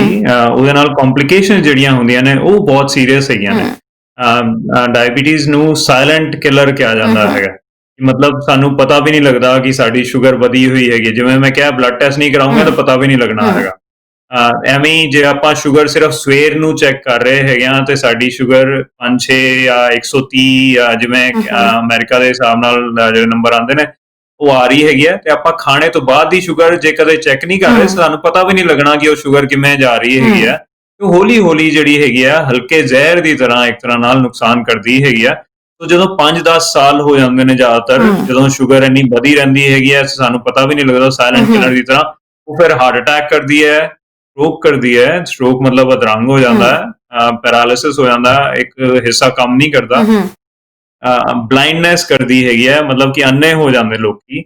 ਪੈਰ ਕੱਟਣੇ ਪੈਂਦੇ ਜਾਂ ਫਿਰ ਕਿਡਨੀ ਡਾਇਲਿਸਿਸ ਜਿਹੜਾ ਹੁੰਦਾ ਉਹ ਜ਼ਰੂਰੀ ਹੋ ਜਾਂਦਾ, ਕਿਡਨੀਆਂ ਪੂਰੀਆਂ ਖਤਮ ਹੋ ਜਾਂਦੀਆਂ। ਜੇ ਇਹ ਸਾਰੀਆਂ ਚੀਜ਼ਾਂ ਦੀ ਗੱਲ ਕਰੀਏ, ਹਾਰਟ ਅਟੈਕ ਦੀ, ਸਟ੍ਰੋਕ ਦੀ, ਅੰਨੇ ਹੋਣ ਦੀ, ਪੈਰ ਕੱਟਣ ਦੀ, ਕਿਡਨੀ ਡਾਇਲਿਸਿਸ ਹੋਣ ਦੀ, ਸਾਰਿਆਂ ਦੀ ਪੂਰੇ ਵਰਲਡ ਵਿੱਚ, ਅਮਰੀਕਾ ਵਿੱਚ, ਕੈਨੇਡਾ ਵਿੱਚ, ਸਾਰਿਆਂ ਦੀ ਜਿਹੜੀ ਸਭ ਤੋਂ ਜ਼ਿਆਦਾ ਕਾਮਨ ਬਿਮਾਰੀ ਜਿਹੜੀ ਹੈਗੀ ਹੈ, ਕਿਉਂ ਲੋਕੀ ਹਾਰਟ ਅਟੈਕ ਹੁੰਦੇ, ਕਿਉਂ ਲੋਕੀ ਅੰਨੇ ਹੁੰਦੇ, ਸ਼ੂਗਰ ਹੈਗੀ ਹੈ। ਸ਼ੂਗਰ ਦੀ ਬਿਮਾਰੀ ਜਿਹੜੀ ਹੈਗੀ ਆ ਉਹ ਸਾਰੀਆਂ ਚੀਜ਼ਾਂ ਦੀ ਜੜ ਹੈਗੀ ਆ, ਤੇ ਆਪਾਂ ਕਈ ਵਾਰੀ ਇਹ ਜਾਣਦੇ ਨਹੀਂ ਹੈਗੇ, ਸੋਚਦੇ ਨਹੀਂ ਹੈਗੇ। ਆਪਾਂ ਜੇ ਕਿਸੇ ਨੂੰ ਸ਼ੂਗਰ ਦੀ ਬਿਮਾਰੀ ਹੈਗੀ ਆ ਤੇ ਆਪਾਂ ਜੇ ਕੰਟਰੋਲ ਕਰਕੇ ਰੱਖੀਏ ਤੇ ਇਹ ਸਾਰੀਆਂ ਕੰਪਲਿਕੇਸ਼ਨਸ ਤੋਂ ਬਚ ਸਕਦੇ ਹੈਗੇ। ਆਪਾਂ ਪਿਛਲੇ 20-30 ਸਾਲਾਂ ਵਿੱਚ ਆਪਾਂ ਜੇ ਦੇਖੀਏ ਨਾ, ਅੰਕੜੇ ਦੇਖੀਏ, ਅਮਰੀਕਾ ਦੇ ਦੇਖੀਏ, ਕੈਨੇਡਾ ਦੇ ਦੇਖੀਏ, ਤੇ ਪਿਛਲੇ 20-30 ਸਾਲਾਂ ਵਿੱਚ ਇਹ ਸਾਰੀਆਂ ਕੰਪਲਿਕੇਸ਼ਨ ਜਿਹੜੀਆਂ ਮੈਂ ਗਿਣਾਈਆਂ ਨੇ ਡਾਇਬੀਟੀਜ਼ ਦੀਆਂ, ਉਹ ਘਟ ਗਈਆਂ ਨੇ, ਅੱਧੀਆਂ ਹੋ ਗਈਆਂ ਨੇ ਗੋਰਿਆਂ ਵਿੱਚ। ਆਪਣੇ ਜੇ ਸਾਊਥ ਏਸ਼ੀਅਨ ਵਿੱਚ ਗੱਲ ਕਰੀਏ ਤਾਂ ਕੰਪਲਿਕੇਸ਼ਨ ਘਟੀਆਂ ਨਹੀਂ ਹੈਗੀਆਂ ਨੇ। ਆਪਾਂ ਸੇਮ ਕੰਟਰੀ ਵਿੱਚ ਰਹਿੰਦੇ ਹੈਗੇ ਆ, ਕੈਨੇਡਾ ਵਿੱਚ ਰਹਿੰਦੇ ਹੈਗੇ ਆ, ਨਾਰਥ ਅਮਰੀਕਾ ਵਿੱਚ ਰਹਿੰਦੇ ਹੈਗੇ ਆ, ਸੇਮ ਸਾਨੂੰ ਹੈਲਥ ਸਿਸਟਮ ਹੈਗਾ, ਸੇਮ ਦਵਾਈਆਂ ਸਾਨੂੰ ਮਿਲਦੀਆਂ ਨੇ, ਪਰ ਆਪਣੀਆਂ ਜਿਹੜੀਆਂ ਕੰਪਲਿਕੇਸ਼ਨਸ ਨੇ ਗੋਰਿਆਂ ਦੇ ਮੁਤਾਬਕ ਡਬਲ ਹੋ ਗਈਆਂ ਨੇ। ਕਿਉਂ ਹੋ ਗਈਆਂ ਨੇ? ਕਿਉਂਕਿ ਆਪਾਂ ਜਾਣਕਾਰੀ ਜਿਹੜੀ ਹੈਗੀ ਆ ਅੱਧੀ ਰੱਖਦੇ ਹੈਗੇ ਆ, ਆਪਾਂ ਗੁਆਂਢੀਆਂ ਤੋਂ ਇਲਾਜ ਕਰਾਉਂਦੇ ਹੈਗੇ ਆ, ਕਈ ਲੋਕ ਹੋਮਿਓਪੈਥੀ, ਆਯੁਰਵੇਦ, ਦੇਸੀ ਦਵਾਈਆਂ, ਇਹ ਚੀਜ਼ਾਂ ਇਸਤੇਮਾਲ ਕਰਦੇ ਹੈਗੇ ਨੇ। ਜਿਹੜੀ ਸਾਇੰਸ ਨੇ ਤਰੱਕੀ ਕੀਤੀ ਹੈਗੀ ਆ ਉਹ ਗੋਰਿਆਂ ਨੂੰ ਤਾਂ ਮਿਲ ਰਹੀ ਹੈਗੀ ਪਰ ਆ, ਉਹ ਕਹਿੰਦੇ ਨੇ ਪਰ ਆਪਣੀ ਕਮਿਊਨਿਟੀ ਨੂੰ ਨਹੀਂ ਮਿਲ ਰਹੀ ਜਿਵੇਂ ਹੈਗੀ। ਤੁਸੀਂ ਗੱਲ ਕੀਤੀ ਆ, ਤੁਸੀਂ ਕਿਹਾ ਬਾਕੀ ਅਦਰ ਵੇ ਆਫ ਟ੍ਰੀਟਮੈਂਟਸ ਉਹ ਯੂਜ਼ ਕਰਦੇ ਨੇ, ਉਹ ਬੜੀ ਸ਼ਰਤੀਆ ਕਹਿੰਦੇ ਨੇ ਕਿ ਅਸੀਂ ਤੁਹਾਡੀ ਪੱਕੀ ਜਿਹੜੀ ਡਾਇਬੀਟੀਜ਼ ਦੀ ਗੋਲੀ ਆ ਅਸੀਂ ਛੁਡਵਾ ਦੇਵਾਂਗੇ, ਤੁਹਾਡੀ ਡਾਇਬੀਟੀਜ਼ ਜਿਹੜੀ ਆ ਜੜ ਤੋਂ ਚੱਕੀ ਜਾਊਗੀ। ਸੋ ਐਵੇਂ ਦੇ ਜਦੋਂ ਦਾਅਵੇ ਕਰਦੇ ਆ ਤਾਂ ਫਿਰ ਪੇਸ਼ੈਂਟ ਵੀ ਉਧਰ ਨੂੰ ਜਾਂਦੇ ਨੇ। ਬਿਲਕੁਲ ਸਹੀ ਗੱਲ ਹੈ ਜੀ ਤਰਨਜੀਤ ਜੀ ਤੁਹਾਡੀ। ਸੋ ਬਹੁਤ ਹੀ ਇੱਕ ਤਰ੍ਹਾਂ ਨਾਲ ਨੁਕਸਾਨ ਕਰ ਰਹੇ ਹੈਗੇ ਨੇ ਜਿਹੜੇ ਲੋਕ ਐਵੇਂ ਦਾਅਵੇ ਕਰ ਰਹੇ ਨੇ। ਜਿਵੇਂ ਮੈਂ ਕਿਹਾ ਹੈਗਾ, ਡਾਇਬੀਟੀਜ਼ ਇੱਕ ਵਾਰੀ ਜੇ ਸ਼ੁਰੂ ਹੋ ਜਾਂਦੀ ਤਾਂ ਉਹ ਖਤਮ ਨਹੀਂ ਹੋ ਸਕਦੀ ਹੈਗੀ। ਬਿਮਾਰੀ ਇਹੋ ਜਿਹੀ ਹੈਗੀ ਆ, ਆਪਾਂ ਨੂੰ ਸਮਝਣ ਦੀ ਲੋੜ ਹੈਗੀ ਆ। ਜੇ ਗੋਰਿਆਂ ਦੀ ਨਹੀਂ ਖਤਮ ਹੋ ਸਕਦੀ ਤਾਂ ਆਪਣੀ ਵੀ ਨਹੀਂ ਹੋ ਸਕਦੀ ਹੈਗੀ ਆ।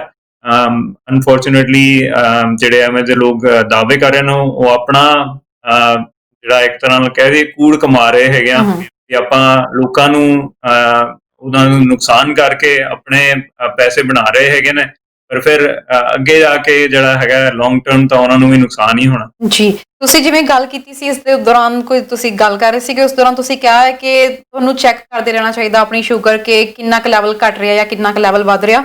24 ਘੰਟੇ ਕਿਵੇਂ ਬੰਦਾ ਕੀ ਅਸੀਂ 24 ਘੰਟੇ ਲਈ ਆਪਣੇ ਆਪ ਨੂੰ ਇਹ ਦੇਖ ਸਕਦੇ ਹਾਂ ਕਿ ਕੁਝ ਖਾ ਰਹੇ ਹਾਂ ਸਾਡੀ ਸ਼ੂਗਰ ਵੱਧ ਨਾ ਜਾਵੇ? ਇਸ ਤਰੀਕੇ ਨਾਲ ਤਾਂ ਐਟਲੀਸਟ ਅਸੀਂ ਫਿਰ ਵੀ ਆਪਣੀ ਟੇਕ ਕੇਅਰ ਕਰ ਸਕਦੇ ਹਾਂ ਕਿ ਕਿਹੜਾ ਫੂਡ ਖਾਣ ਨਾਲ ਸਾਡੀ ਸ਼ੂਗਰ ਜਿਹੜੀ ਆ ਵੱਧਦੀ ਆ ਜਾਂ ਘਟਦੀ ਹੈਗੀ ਆ। ਸੋ ਇਹ ਜਿਹਾ ਕੋਈ ਵੇ ਹੈਗਾ ਜਿਹਦੇ ਨਾਲ ਅਸੀਂ 24 ਘੰਟੇ ਤੱਕ ਇਹ ਦੇਖ ਸਕੀਏ ਕਿ ਕੁਝ ਖਾਣ ਨਾਲ ਸਾਡੀ ਘਟਦੀ ਜਾਂ ਵੱਧਦੀ ਹੈ? ਜੀ, ਬਹੁਤ ਹੀ ਵਧੀਆ ਸਵਾਲ ਹੈਗਾ ਜੀ ਤਰਨਜੀਤ ਜੀ। ਸੋ ਆਪਾਂ ਪਹਿਲਾਂ ਤਾਂ ਖਾਲੀ ਉਂਗਲੀ ਵਿੱਚੋਂ ਖੂਨ ਕੱਢ ਕੇ ਹੀ ਆਪਾਂ ਸ਼ੂਗਰ ਚੈੱਕ ਕਰ ਸਕਦੇ ਹੁੰਦੇ ਸੀਗੇ ਘਰ ਬੈਠੇ। ਇੱਕ ਤਾਂ ਉਹ ਦੁੱਖ ਦਾ ਵੀ ਹੈਗਾ ਤੇ ਮਹਿੰਗਾ ਵੀ ਹੁੰਦਾ ਹੈਗਾ ਜਿਹੜਾ ਚੀਜ਼ ਹੁੰਦੀ ਹੈ। ਜੇ ਆਪਾਂ 5-6 ਵਾਰੀ ਕਹੀਏ ਦਿਨ ਵਿੱਚ ਚੈੱਕ ਕਰਨਾ ਹੈਗਾ ਤਾਂ ਬਹੁਤ ਜ਼ਿਆਦਾ ਉਂਗਲੀਆਂ ਜਿਹੜੀਆਂ ਨੇ ਨੁਕਸਾਨ ਹੋ ਜਾਂਦਾ। ਤੇ ਹੁਣ ਨਵੀਆਂ ਇਹੋ ਜਿਹੀਆਂ ਤਕਨੀਕਾਂ ਆਈਆਂ ਨੇ ਜਿਹਦੇ ਨਾਲ 24 ਘੰਟੇ ਦੀ ਸ਼ੂਗਰ ਸਾਨੂੰ ਪਤਾ ਲੱਗ ਗਈ ਹੈ। ਇੱਕ ਬਾਂਹ ਤੇ ਸਟਿੱਕਰ ਲੱਗ ਜਾਂਦਾ ਹੈਗਾ, ਸਟਿੱਕਰ ਵਰਗੀ ਚੀਜ਼ ਜਿਹੜੀ ਹੈਗੀ ਆ, ਜਦੋਂ ਲੱਗਦੀ ਹੈਗੀ ਹੈ ਉਹ ਜਦੋਂ ਲਗਾਣੀ ਹੁੰਦੀ ਹੈਗੀ ਆ ਉਹਦੇ ਵਿੱਚ ਸੂਈ ਹੁੰਦੀ ਹੈ, ਪਰ ਉਹ ਸੂਈ ਬਾਹਰ ਆ ਜਾਂਦੀ ਹੈਗੀ ਆ, ਸੋ ਸਟਿੱਕਰ ਜਿਹੜਾ ਹੁੰਦਾ ਰਹਿ ਜਾਂਦਾ ਹੈਗਾ। ਉਹ ਸਟਿੱਕਰ ਹੁਣ 2 ਹਫ਼ਤੇ ਲਗਾਤਾਰ ਲੱਗਿਆ ਰਹਿੰਦਾ ਹੈਗਾ।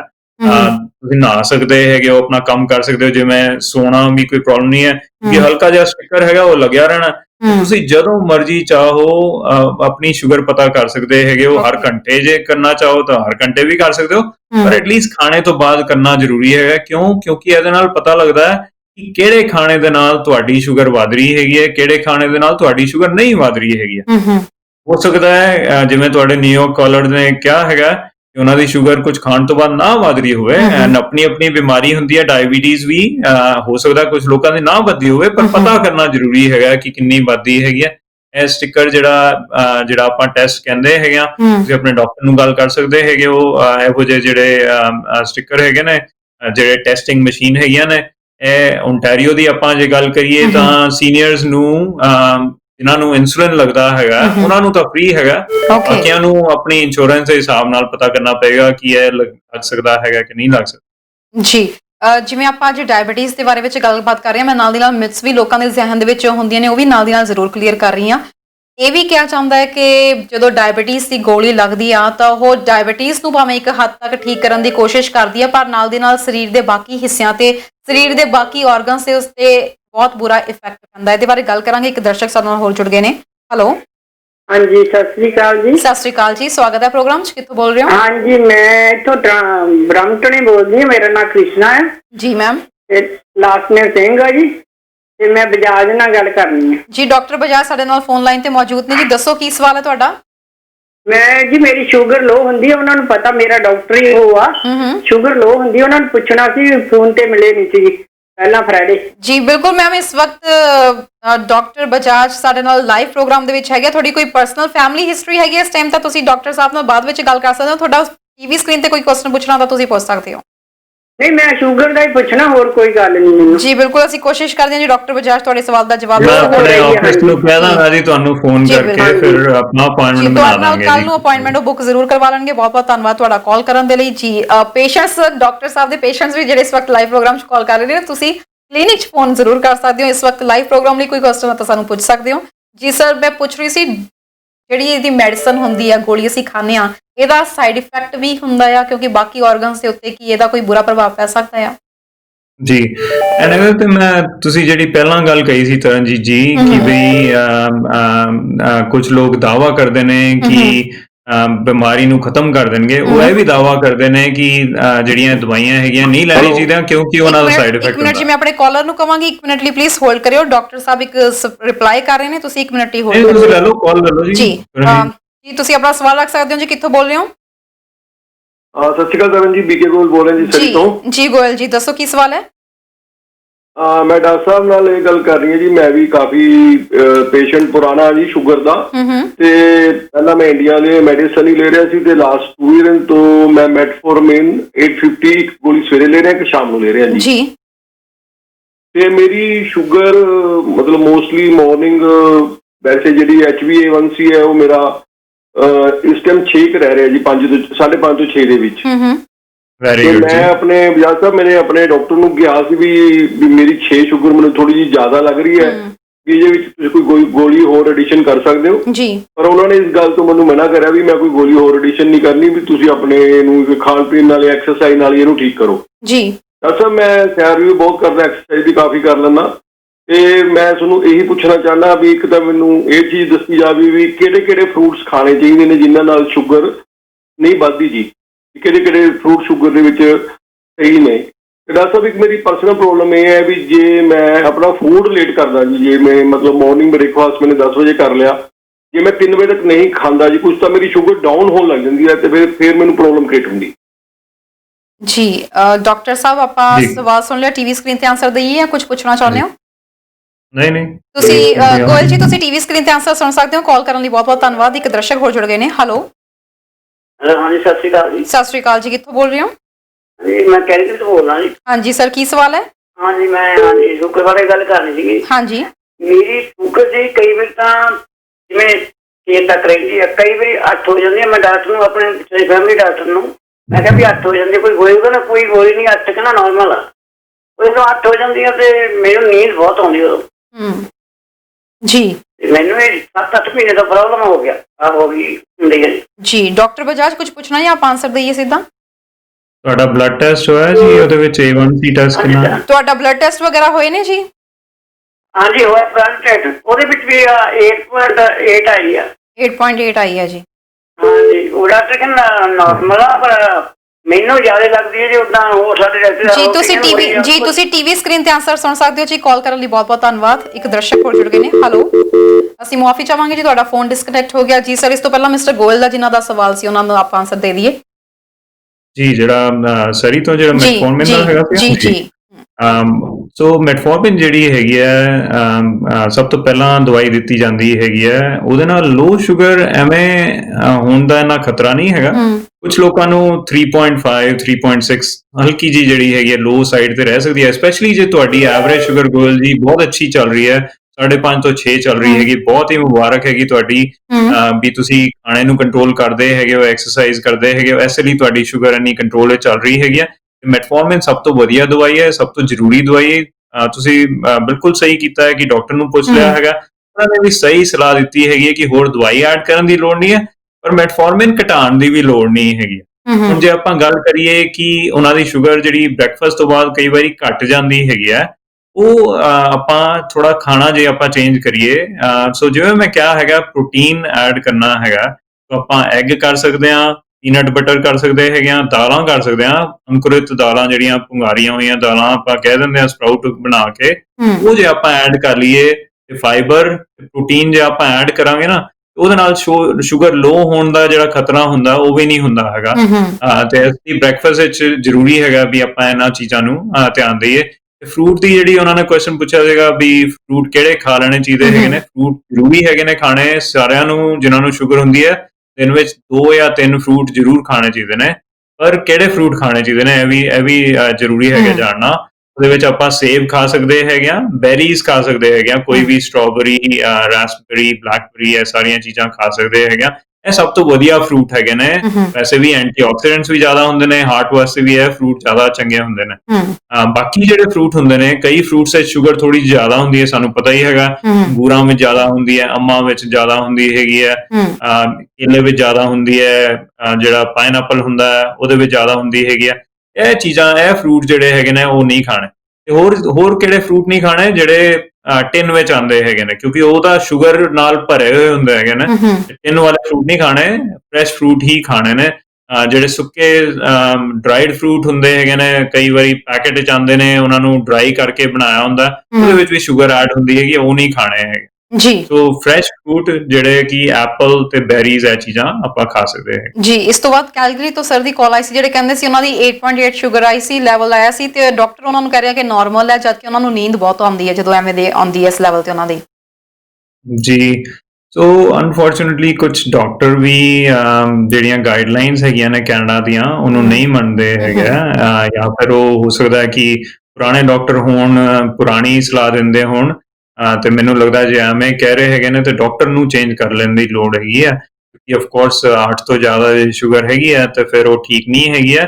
ਜਿਵੇਂ ਮੈਂ ਕਿਹਾ ਹੈਗਾ, ਹਲਕਾ ਜ਼ਹਿਰ ਹੈਗਾ। ਕਈ ਵਾਰੀ ਡਾਕਟਰ ਸੋਚਦੇ ਨੇ ਵੀ ਇੰਨੀ ਕੁ ਸ਼ੂਗਰ ਹੈਗੀ ਹੈ, ਠੀਕ ਹੈ, ਪਰ ਅੱਗੇ ਜਾ ਕੇ ਜਦੋਂ ਵਿਗੜ ਜਾਂਦੀ ਹੈ, ਬਿਮਾਰੀਆਂ, ਕੰਪਲਿਕੇਸ਼ਨ ਵੱਧ ਜਾਂਦੀਆਂ, ਫਿਰ ਉਹਨਾਂ ਨੂੰ ਨੁਕਸਾਨ ਨਜ਼ਰ ਆਉਂਦਾ ਤੇ ਫਿਰ ਉਹ ਦੌੜਦੇ ਨੇ ਹੋਰ ਚੀਜ਼ਾਂ ਵਾਸਤੇ ਜਾਂ ਸਪੈਸ਼ਲਿਸਟ ਵਾਸਤੇ। ਸੋ ਆਪਣੀ ਸਿਹਤ ਆਪਣੀ ਹੈਗੀ ਹੈ। ਸੋ ਮੈਂ ਕੈਲਗਰੀ ਤੋਂ ਜਿਹੜੇ ਕਾਲਰ ਹੈਗੇ ਨੇ ਉਹਨਾਂ ਨੂੰ ਕਹਾਂਗਾ ਕਿ ਨੁਕਸਾਨ ਡਾਕਟਰ ਦਾ ਨਹੀਂ ਹੋ ਰਿਹਾ, ਤੇ ਤੁਸੀਂ ਬਿਲਕੁਲ ਸਹੀ ਸੋਚ ਰਹੇ ਹੈਗੇ ਹੋ ਕਿ ਤੁਹਾਡੀ ਜੇ ਸ਼ੂਗਰ ਜ਼ਿਆਦਾ ਹੈਗੀ ਹੈ, ਤੁਹਾਨੂੰ ਫਿਰ ਮੇਬੀ ਹੋਰ ਕਿਸੇ ਡਾਕਟਰ ਤੋਂ ਸਲਾਹ ਲੈਣ ਦੀ ਲੋੜ। ਜੀ ਬਿਲਕੁਲ। ਤੇ ਸਰ ਆਪਾਂ ਵਾਪਸ ਆਪਣੇ ਮੁੱਦੇ ਤੇ ਆਈਏ, ਸਮਾਂ ਵੀ ਲਗਭਗ ਇਜਾਜ਼ਤ ਲੈਣ ਦਾ ਹੋ ਰਿਹਾ, ਤੇ ਮੈਂ ਗੋਲੀਆਂ ਦੀ ਗੱਲ ਕਰ ਰਹੀ ਸੀ, ਡਾਇਬੀਟੀਜ਼ ਦੀ ਗੋਲੀਆਂ ਦੇ ਕਿੰਨੇ ਸਾਈਡ ਇਫੈਕਟ ਹੋ ਸਕਦੇ ਆ ਸਾਡੇ ਬਾਕੀ ਦੇ ਆਰਗਨਸ ਤੇ, ਇਹ ਵੀ ਇੱਕ ਮਿਥ ਬਣਾਈ ਹੋਈ ਹੈ। ਜੀ। ਤੋ ਇਹ ਮਿਥ ਜਿਹੜੀ ਹੈਗੀ ਹੈ ਜੀ, ਆਪਣੀ ਕਮਿਊਨਿਟੀ ਵਿੱਚ ਜਿਵੇਂ ਐਡਸ ਵਗੈਰਾ ਹੁੰਦੀਆਂ ਨੇ, ਉਹ ਆਯੁਰਵੈਦਿਕ ਡਾਕਟਰ, ਦੇਸੀ ਡਾਕਟਰ ਵੀ ਕਹਿੰਦੇ ਨੇ ਦਵਾਈਆਂ ਨਹੀਂ ਲੈਣੀਆਂ ਚਾਹੀਦੀਆਂ ਕਿਉਂਕਿ ਉਹਨਾਂ ਦੇ ਸਾਈਡ ਇਫੈਕਟ ਹੁੰਦੇ ਨੇ। ਸਹੀ ਗੱਲ ਜਿਹੜੀ ਹੈਗੀ ਹੈ ਉਹ ਹੈਗੀ ਹੈ ਵੀ ਜਿਹੜੀਆਂ ਦਵਾਈਆਂ ਹੈਗੀਆਂ ਨੇ, ਜਿਹੜੀਆਂ ਪ੍ਰਿਸਕ੍ਰਿਪਸ਼ਨ ਨਾਲ ਦਿੱਤੀਆਂ ਜਾਂਦੀਆਂ ਨੇ, ਕੈਨੇਡਾ ਵਿੱਚ ਗਵਰਨਮੈਂਟ ਵੀ ਕਵਰ ਕਰਦੀ ਹੈਗੀ ਹੈ, ਹੈਲਥ ਕੈਨੇਡਾ ਅਪਰੂਵ ਕਰਦੀ ਹੈਗੀ ਹੈ ਦਵਾਈਆਂ, ਤਾਂ ਹੀ ਅਪਰੂਵ ਹੋ ਕੇ ਫਾਰਮੇਸੀ ਵਿੱਚ ਆਉਂਦੀਆਂ ਹੈਗੀਆਂ ਨੇ। ਕਿਵੇਂ ਅਪਰੂਵ ਹੁੰਦੀਆਂ ਨੇ? ਉਹ ਰਿਸਰਚ ਦੇ ਨਾਲ ਅਪਰੂਵ ਹੁੰਦੀਆਂ ਨੇ। ਰਿਸਰਚ ਕਿਵੇਂ ਹੁੰਦੀ ਹੈਗੀ ਹੈ? ਹਜ਼ਾਰਾਂ ਲੋਕਾਂ ਨੂੰ ਦਵਾਈਆਂ ਦਿੱਤੀਆਂ ਜਾਂਦੀਆਂ ਨੇ, ਪਤਾ ਲੱਗਦਾ ਹੈ ਕਿ ਕਿੰਨਾਂ ਨੂੰ ਕਿੰਨਾ ਫਾਇਦਾ ਹੋ ਰਿਹਾ ਤੇ ਕਿੰਨਾ ਨੁਕਸਾਨ ਹੋ ਰਿਹਾ ਹੈ, ਜਾਂ ਕੋਈ ਸਾਈਡ ਇਫੈਕਟ ਹੋ ਰਿਹਾ। ਜੇ ਕਿਸੇ ਦਾ ਸਾਈਡ ਇਫੈਕਟ ਜ਼ਿਆਦਾ ਨਜ਼ਰ ਆਉਂਦਾ ਹੈਗਾ ਤੇ ਉਹ ਦਵਾਈ ਅਪਰੂਵ ਨਹੀਂ ਹੁੰਦੀ ਹੈਗੀ, ਉਹ ਦਵਾਈ ਫਾਰਮੇਸੀ ਵਿੱਚ ਮਿਲ ਹੀ ਨਹੀਂ ਸਕਦੀ ਹੈਗੀ ਹੈ ਜਿਹੜੀ ਕਿ ਸਾਈਡ ਇਫੈਕਟ ਕਰੇ। ਤੇ ਜਦੋਂ ਫਾਇਦਾ ਜ਼ਿਆਦਾ ਹੋਵੇ, ਨੁਕਸਾਨ ਦਾ ਚਾਂਸ ਬਹੁਤ ਘੱਟ ਹੋਵੇ, ਤਾਂ ਹੀ ਦਵਾਈਆਂ ਜਿਹੜੀਆਂ ਨੇ ਅਪਰੂਵ ਹੋ ਕੇ ਹੈਲਥ ਕੈਨੇਡਾ ਤੋਂ ਫਾਰਮੇਸੀ ਵਿੱਚ ਆਉਂਦੀਆਂ ਹੈਗੀਆਂ ਨੇ। ਇਹ ਆਪਾਂ ਨੂੰ ਸੋਚਣ ਦੀ ਜ਼ਰੂਰਤ ਹੈਗੀ ਹੈ ਵੀ ਜੇ ਹੈਲਥ ਕੈਨੇਡਾ ਹੈਗੀ ਹੈ, ਗਵਰਨਮੈਂਟ ਅਪਰੂਵ ਕਰ ਰਹੀ ਹੈਗੀ ਹੈ, ਗਵਰਨਮੈਂਟ ਤੁਹਾਡੇ ਫਾਇਦੇ ਵਾਸਤੇ ਸੋਚ ਰਹੀ ਹੈ, ਉਹ ਤੁਹਾਨੂੰ ਦਵਾਈਆਂ ਵੀ ਫ੍ਰੀ ਦੇ ਰਹੀ ਹੈਗੀ ਹੈ। ਕਿਉਂ ਦੇ ਰਹੀ ਹੈਗੀ ਹੈ? ਕਿਉਂਕਿ ਉਹਨਾਂ ਦਾ ਫਾਇਦਾ ਜ਼ਿਆਦਾ ਹੈਗਾ। ਆਪਾਂ ਨੂੰ ਹਰ ਇੱਕ ਦਵਾਈ ਦਾ ਅਲੱਗ-ਅਲੱਗ ਜੇ ਆਪਾਂ ਗੱਲ ਕਰੀਏ ਤਾਂ ਹਰ ਇੱਕ ਦਵਾਈ ਦਾ ਫਾਇਦਾ, ਨੁਕਸਾਨ ਡਾਕਟਰਾਂ ਨੂੰ ਪਤਾ ਹੈਗਾ। ਉਹ ਤੁਹਾਨੂੰ ਸੋਚ ਸਮਝ ਕੇ ਆਪਣੀ ਪੜ੍ਹਾਈ ਦੇ ਹਿਸਾਬ ਨਾਲ ਦੱਸ ਸਕਦੇ ਨੇ ਕਿ ਵੀ ਉਹਨਾਂ ਦਾ ਫਾਇਦਾ ਤੁਹਾਨੂੰ ਜ਼ਿਆਦਾ ਹੋਵੇ, ਨੁਕਸਾਨ ਨਾ ਹੋਵੇ। ਤੇ ਇਸ ਕਰਕੇ ਆਪਾਂ ਸਿਰਫ ਇਹ ਵਹਿਮ ਵਿੱਚ ਹੀ ਰਹਿ ਜਾਈਏ ਵੀ ਨੁਕਸਾਨ ਹੋ ਰਿਹਾ ਹੈਗਾ, ਹੋ ਜਾਏਗਾ, ਤੇ ਆਪਾਂ ਕਈ ਵਾਰੀ ਉਹਦੇ ਵਿੱਚ ਹੀ ਇਹ ਬਿਮਾਰੀ ਜਿਹੜੀ ਹੁੰਦੀ ਹੈ ਉਹ ਬਿਮਾਰੀ ਨੁਕਸਾਨ ਕਰ ਦਿੰਦੀ ਹੈਗੀ ਆ, ਤੇ ਆਪਾਂ ਦਵਾਈ ਦੇ ਸਾਈਡ ਇਫੈਕਟ ਜਿਹੜੇ ਮਿਥ ਆਪਾਂ ਵਹਿਮ ਜੀ। ਬਣਾ ਕੇ ਰੱਖਦੇ ਹੈਗੇ ਆ, ਉਹ ਬਹੁਤ ਨੁਕਸਾਨ ਕਰਦੇ ਬਿਲਕੁਲ ਜੀ ਸਰ, ਇੱਕ ਲਾਸਟ ਕਾਲ ਲੈ ਰਹੇ ਹਾਂ, ਸਾਡੇ ਸਮਾਂ ਵੀ ਇਸ ਵਕਤ ਇਜਾਜ਼ਤ ਲੈਣ ਦਾ ਹੋ ਰਿਹਾ। ਇੱਕ ਲਾਸਟ ਕਾਲ ਅਸੀਂ ਅਟੈਂਡ ਕਰ ਰਹੇ ਹਾਂ। ਹੈਲੋ, ਹੈਲੋ, ਸਤਿ ਸ਼੍ਰੀ ਅਕਾਲ ਜੀ। ਸਤਿ ਸ੍ਰੀ ਅਕਾਲ ਜੀ। ਹਾਂਜੀ, ਕਿੱਥੋਂ ਬੋਲ ਰਹੇ ਹੋ? ਬਜਾਜ ਸਾਹਿਬ ਨਾਲ ਗੱਲ ਕਰ ਸਕਦੇ ਹਾਂ? ਬਿਲਕੁਲ ਜੀ, ਬਜਾਜ ਸਾਹਿਬ ਸਾਡੇ ਨਾਲ ਫੋਨ ਲਾਈਨ ਤੇ ਮੌਜੂਦ ਨੇ। ਤੁਸੀਂ ਕਿੱਥੋਂ ਬੋਲ ਰਹੇ ਹੋ? ਟੋਰਾਂਟੋ ਤੋਂ ਬੋਲਦੇ ਹਾਂ ਜੀ, ਕੀ ਸਵਾਲ ਹੈ ਤੁਹਾਡਾ? ਸ਼ੂਗਰ ਬਾਰੇ ਪੁੱਛਣਾ ਸਵਾਲ। ਹਾਂਜੀ ਹਾਂਜੀ, ਪੁੱਛੋ ਸਵਾਲ ਜੀ। ਟੀਵੀ ਸਕਰੀਨ ਟੀਵੀ ਸਕਰੀਨ ਦੀ ਆਵਾਜ਼ ਨੂੰ ਘੱਟ ਕਰ ਦਵੋ, ਸਾਡੇ ਨਾਲ ਸਿੱਧਾ ਗੱਲ ਕਰੋ। ਕੀ ਸਵਾਲ ਹੈ ਤੁਹਾਡਾ ਸ਼ੂਗਰ ਨੂੰ ਲੈ ਕੇ? ਸ਼ੂਗਰ ਬਾਰੇ ਪੁੱਛਣਾ ਵੀ ਮਾਰਨਿੰਗ ਟਾਈਮ ਤੇ ਜੇ ਚੈੱਕ ਕਰਦੇ ਆ ਤਾਂ ਕਿੰਨੀ ਹੋਣੀ ਚਾਹੀਦੀ ਹੈ ਜੀ? ਤੁਸੀਂ ਟੀਵੀ ਸਕਰੀਨ ਦੇ ਆਨਸਰ ਸੁਣ ਸਕਦੇ ਹੋ ਜੀ। ਕਾਲ ਕਰਨ ਲਈ ਬਹੁਤ ਬਹੁਤ ਧੰਨਵਾਦ ਜੀ ਡਾਕਟਰ ਸਾਹਿਬ।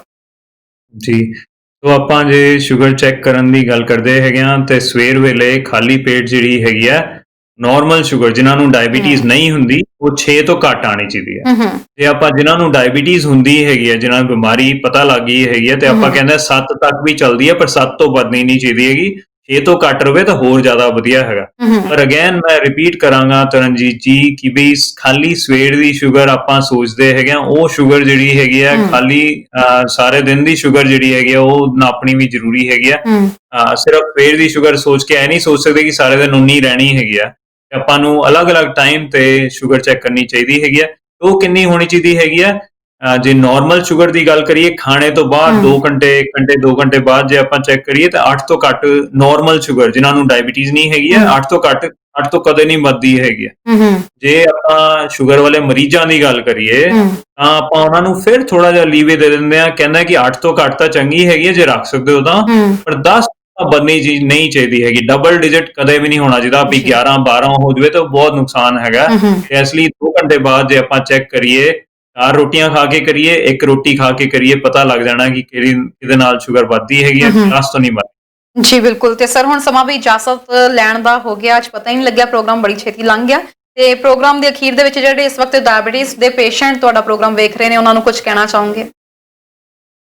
ਸੋ ਇਹ ਬਿਮਾਰੀ ਜਿਹੜੀ ਹੈਗੀ ਹੈ ਬਹੁਤ ਸੀਰੀਅਸ ਬਿਮਾਰੀ ਹੈਗੀ ਹੈ। ਜਿਵੇਂ ਤਰਨਜੀਤ ਨੇ ਕਿਹਾ ਹੈਗਾ ਕਿ ਬਈ ਇਹਨੂੰ ਆਪਾਂ ਸ਼ੁਰੂਆਤ ਤੋਂ ਹੀ ਕੰਟਰੋਲ ਵਿੱਚ ਰੱਖੀਏ ਤੇ ਵਹਿਮਾਂ ਭਰਮਾਂ ਵਿੱਚ ਨਾ ਪਈਏ। ਜਿਹੜੀਆਂ ਸਾਇੰਸ ਜਿਹੜੀ ਤਰੱਕੀ ਕੀਤੀ ਹੈਗੀ ਹੈ, ਉਹਦਾ ਫਾਇਦਾ ਜਿਹੜਾ ਹੈਗਾ ਆਪਾਂ ਸਿਰਫ ਗੋਰਿਆਂ ਨੂੰ ਦੇਖ ਕੇ ਉਹਨਾਂ ਨੂੰ ਫਾਇਦਾ ਹੋ ਰਿਹਾ ਹੈ, ਐਵੇਂ ਨਹੀਂ ਹੋਣਾ ਚਾਹੀਦਾ ਹੈਗਾ। ਆਪਣੀ ਕਮਿਊਨਿਟੀ ਨੂੰ ਵੀ ਫਾਇਦਾ ਹੋਣਾ ਚਾਹੀਦਾ ਹੈਗਾ। ਆਪਾਂ ਨਾਰਥ ਅਮਰੀਕਾ ਵਿੱਚ ਰਹਿੰਦੇ ਹਾਂ, ਕੈਨੇਡਾ ਅਮਰੀਕਾ ਵਿੱਚ ਰਹਿੰਦੇ ਹੈਗੇ ਆ, ਆਪਾਂ ਪਿੰਡਾਂ ਵਿੱਚ ਨਹੀਂ ਰਹਿੰਦੇ ਹੈਗੇ। ਕੋਈ ਉਹ 50 ਸਾਲ ਪਹਿਲਾਂ ਵਾਲੀਆਂ ਜਿਹੜੀਆਂ ਆਪਣੀਆਂ ਸੋਚਾਂ ਹੈਗੀਆਂ ਨੇ, ਉਹਨਾਂ ਨੂੰ ਬਦਲਣ ਦੀ ਜ਼ਰੂਰਤ ਹੈਗੀ ਆ ਤਾਂ ਕਿ ਬਿਮਾਰੀ ਤੋਂ ਬਚ ਸਕੀਏ ਤੇ ਬਿਮਾਰੀ ਦੀਆਂ ਕੰਪਲਿਕੇਸ਼ਨਸ ਤੋਂ ਆਪਾਂ ਬਚ ਸਕੀਏ। ਜੀ ਬਿਲਕੁਲ, ਬਹੁਤ ਬਹੁਤ ਸ਼ੁਕਰੀਆ ਡਾਕਟਰ ਬਜਾਜ ਤੁਹਾਡਾ ਪ੍ਰੋਗਰਾਮ ਦੇ ਵਿੱਚ ਆਉਣ ਲਈ, ਸਮਾਂ ਕੱਢਣ ਲਈ, ਸਾਡੇ ਸਵਾਲਾਂ ਦੇ ਵੀ ਜਵਾਬ ਦੇਣ ਲਈ ਤੇ ਦਰਸ਼ਕਾਂ ਦੇ ਵੀ ਸਵਾਲਾਂ ਦੇ ਜਵਾਬ ਦੇਣ ਲਈ। ਥੈਂਕ ਯੂ ਤਰਨਜੀਤ ਜੀ, ਸਤਿ ਸ਼੍ਰੀ ਅਕਾਲ। ਅਸੀਂ ਆਪਣੇ ਦਰਸ਼ਕਾਂ ਨੂੰ ਦੱਸ ਦਈਏ ਕਿ ਡਾਕਟਰ ਬਜਾਜ ਸਾਡੇ ਨਾਲ ਜੀ ਹਰ ਵਾਰੀ ਐਡ ਹੋਇਆ ਕਰਨਗੇ। ਹਰ ਟਿਊਜ਼ਡੇ ਨੂੰ ਸ਼ਾਮ ਨੂੰ ਟੋਰਾਂਟੋ ਸਮੇਂ ਦੇ ਮੁਤਾਬਿਕ 7 ਤੋਂ ਲੈ ਕੇ 8 ਵਜੇ ਤੱਕ ਲਾਈਵ ਹੋਇਆ ਕਰਨਗੇ। ਸੋ ਜੇ ਅੱਜ ਤੁਹਾਡੀਆਂ ਕਾਲਸ ਮਿਸ ਹੋ ਗਈਆਂ ਤਾਂ ਅਗਲੇ ਮੰਗਲਵਾਰ ਨੂੰ ਤੁਸੀਂ ਸਾਨੂੰ ਦੁਬਾਰਾ ਕਾਲ ਕਰ ਸਕਦੇ ਹੋ। ਸੋ ਇੱਕ ਵਾਰੀ ਫਿਰ ਅਸੀਂ ਤੁਹਾਨੂੰ ਦੱਸ ਦਈਏ ਕਿ ਹਰ ਮੰਗਲਵਾਰ ਨੂੰ ਡਾਕਟਰ ਬਜਾਜ ਸਾਡੇ ਨਾਲ ਪ੍ਰੋਗਰਾਮ ਵਿੱਚ ਲਾਈਵ ਹੋਇਆ ਕਰਨਗੇ ਟੋਰਾਂਟੋ ਸਮੇਂ ਦੇ ਮੁਤਾਬਿਕ ਸ਼ਾਮ ਨੂੰ 7 ਤੋਂ ਲੈ ਕੇ 8 ਵਜੇ ਤੱਕ। ਫਿਲਹਾਲ ਪ੍ਰੋਗਰਾਮ ਦੇਖਣ ਲਈ ਤੁਹਾਡਾ ਬਹੁਤ ਬਹੁਤ ਧੰਨਵਾਦ। ਅੱਜ ਕਾਲਸ ਮਿਸ ਹੋ ਗਈਆਂ ਤਾਂ ਤੁਸੀਂ ਨੈਕਸਟ ਟਾਈਮ ਦੁਬਾਰਾ ਕਾਲ ਕਰ ਸਕਦੇ ਹੋ। ਦੇਖਦੇ ਰਹੋ ਹਮਦਰਦ ਟੀਵੀ। ਸਤਿ ਸ਼੍ਰੀ ਅਕਾਲ।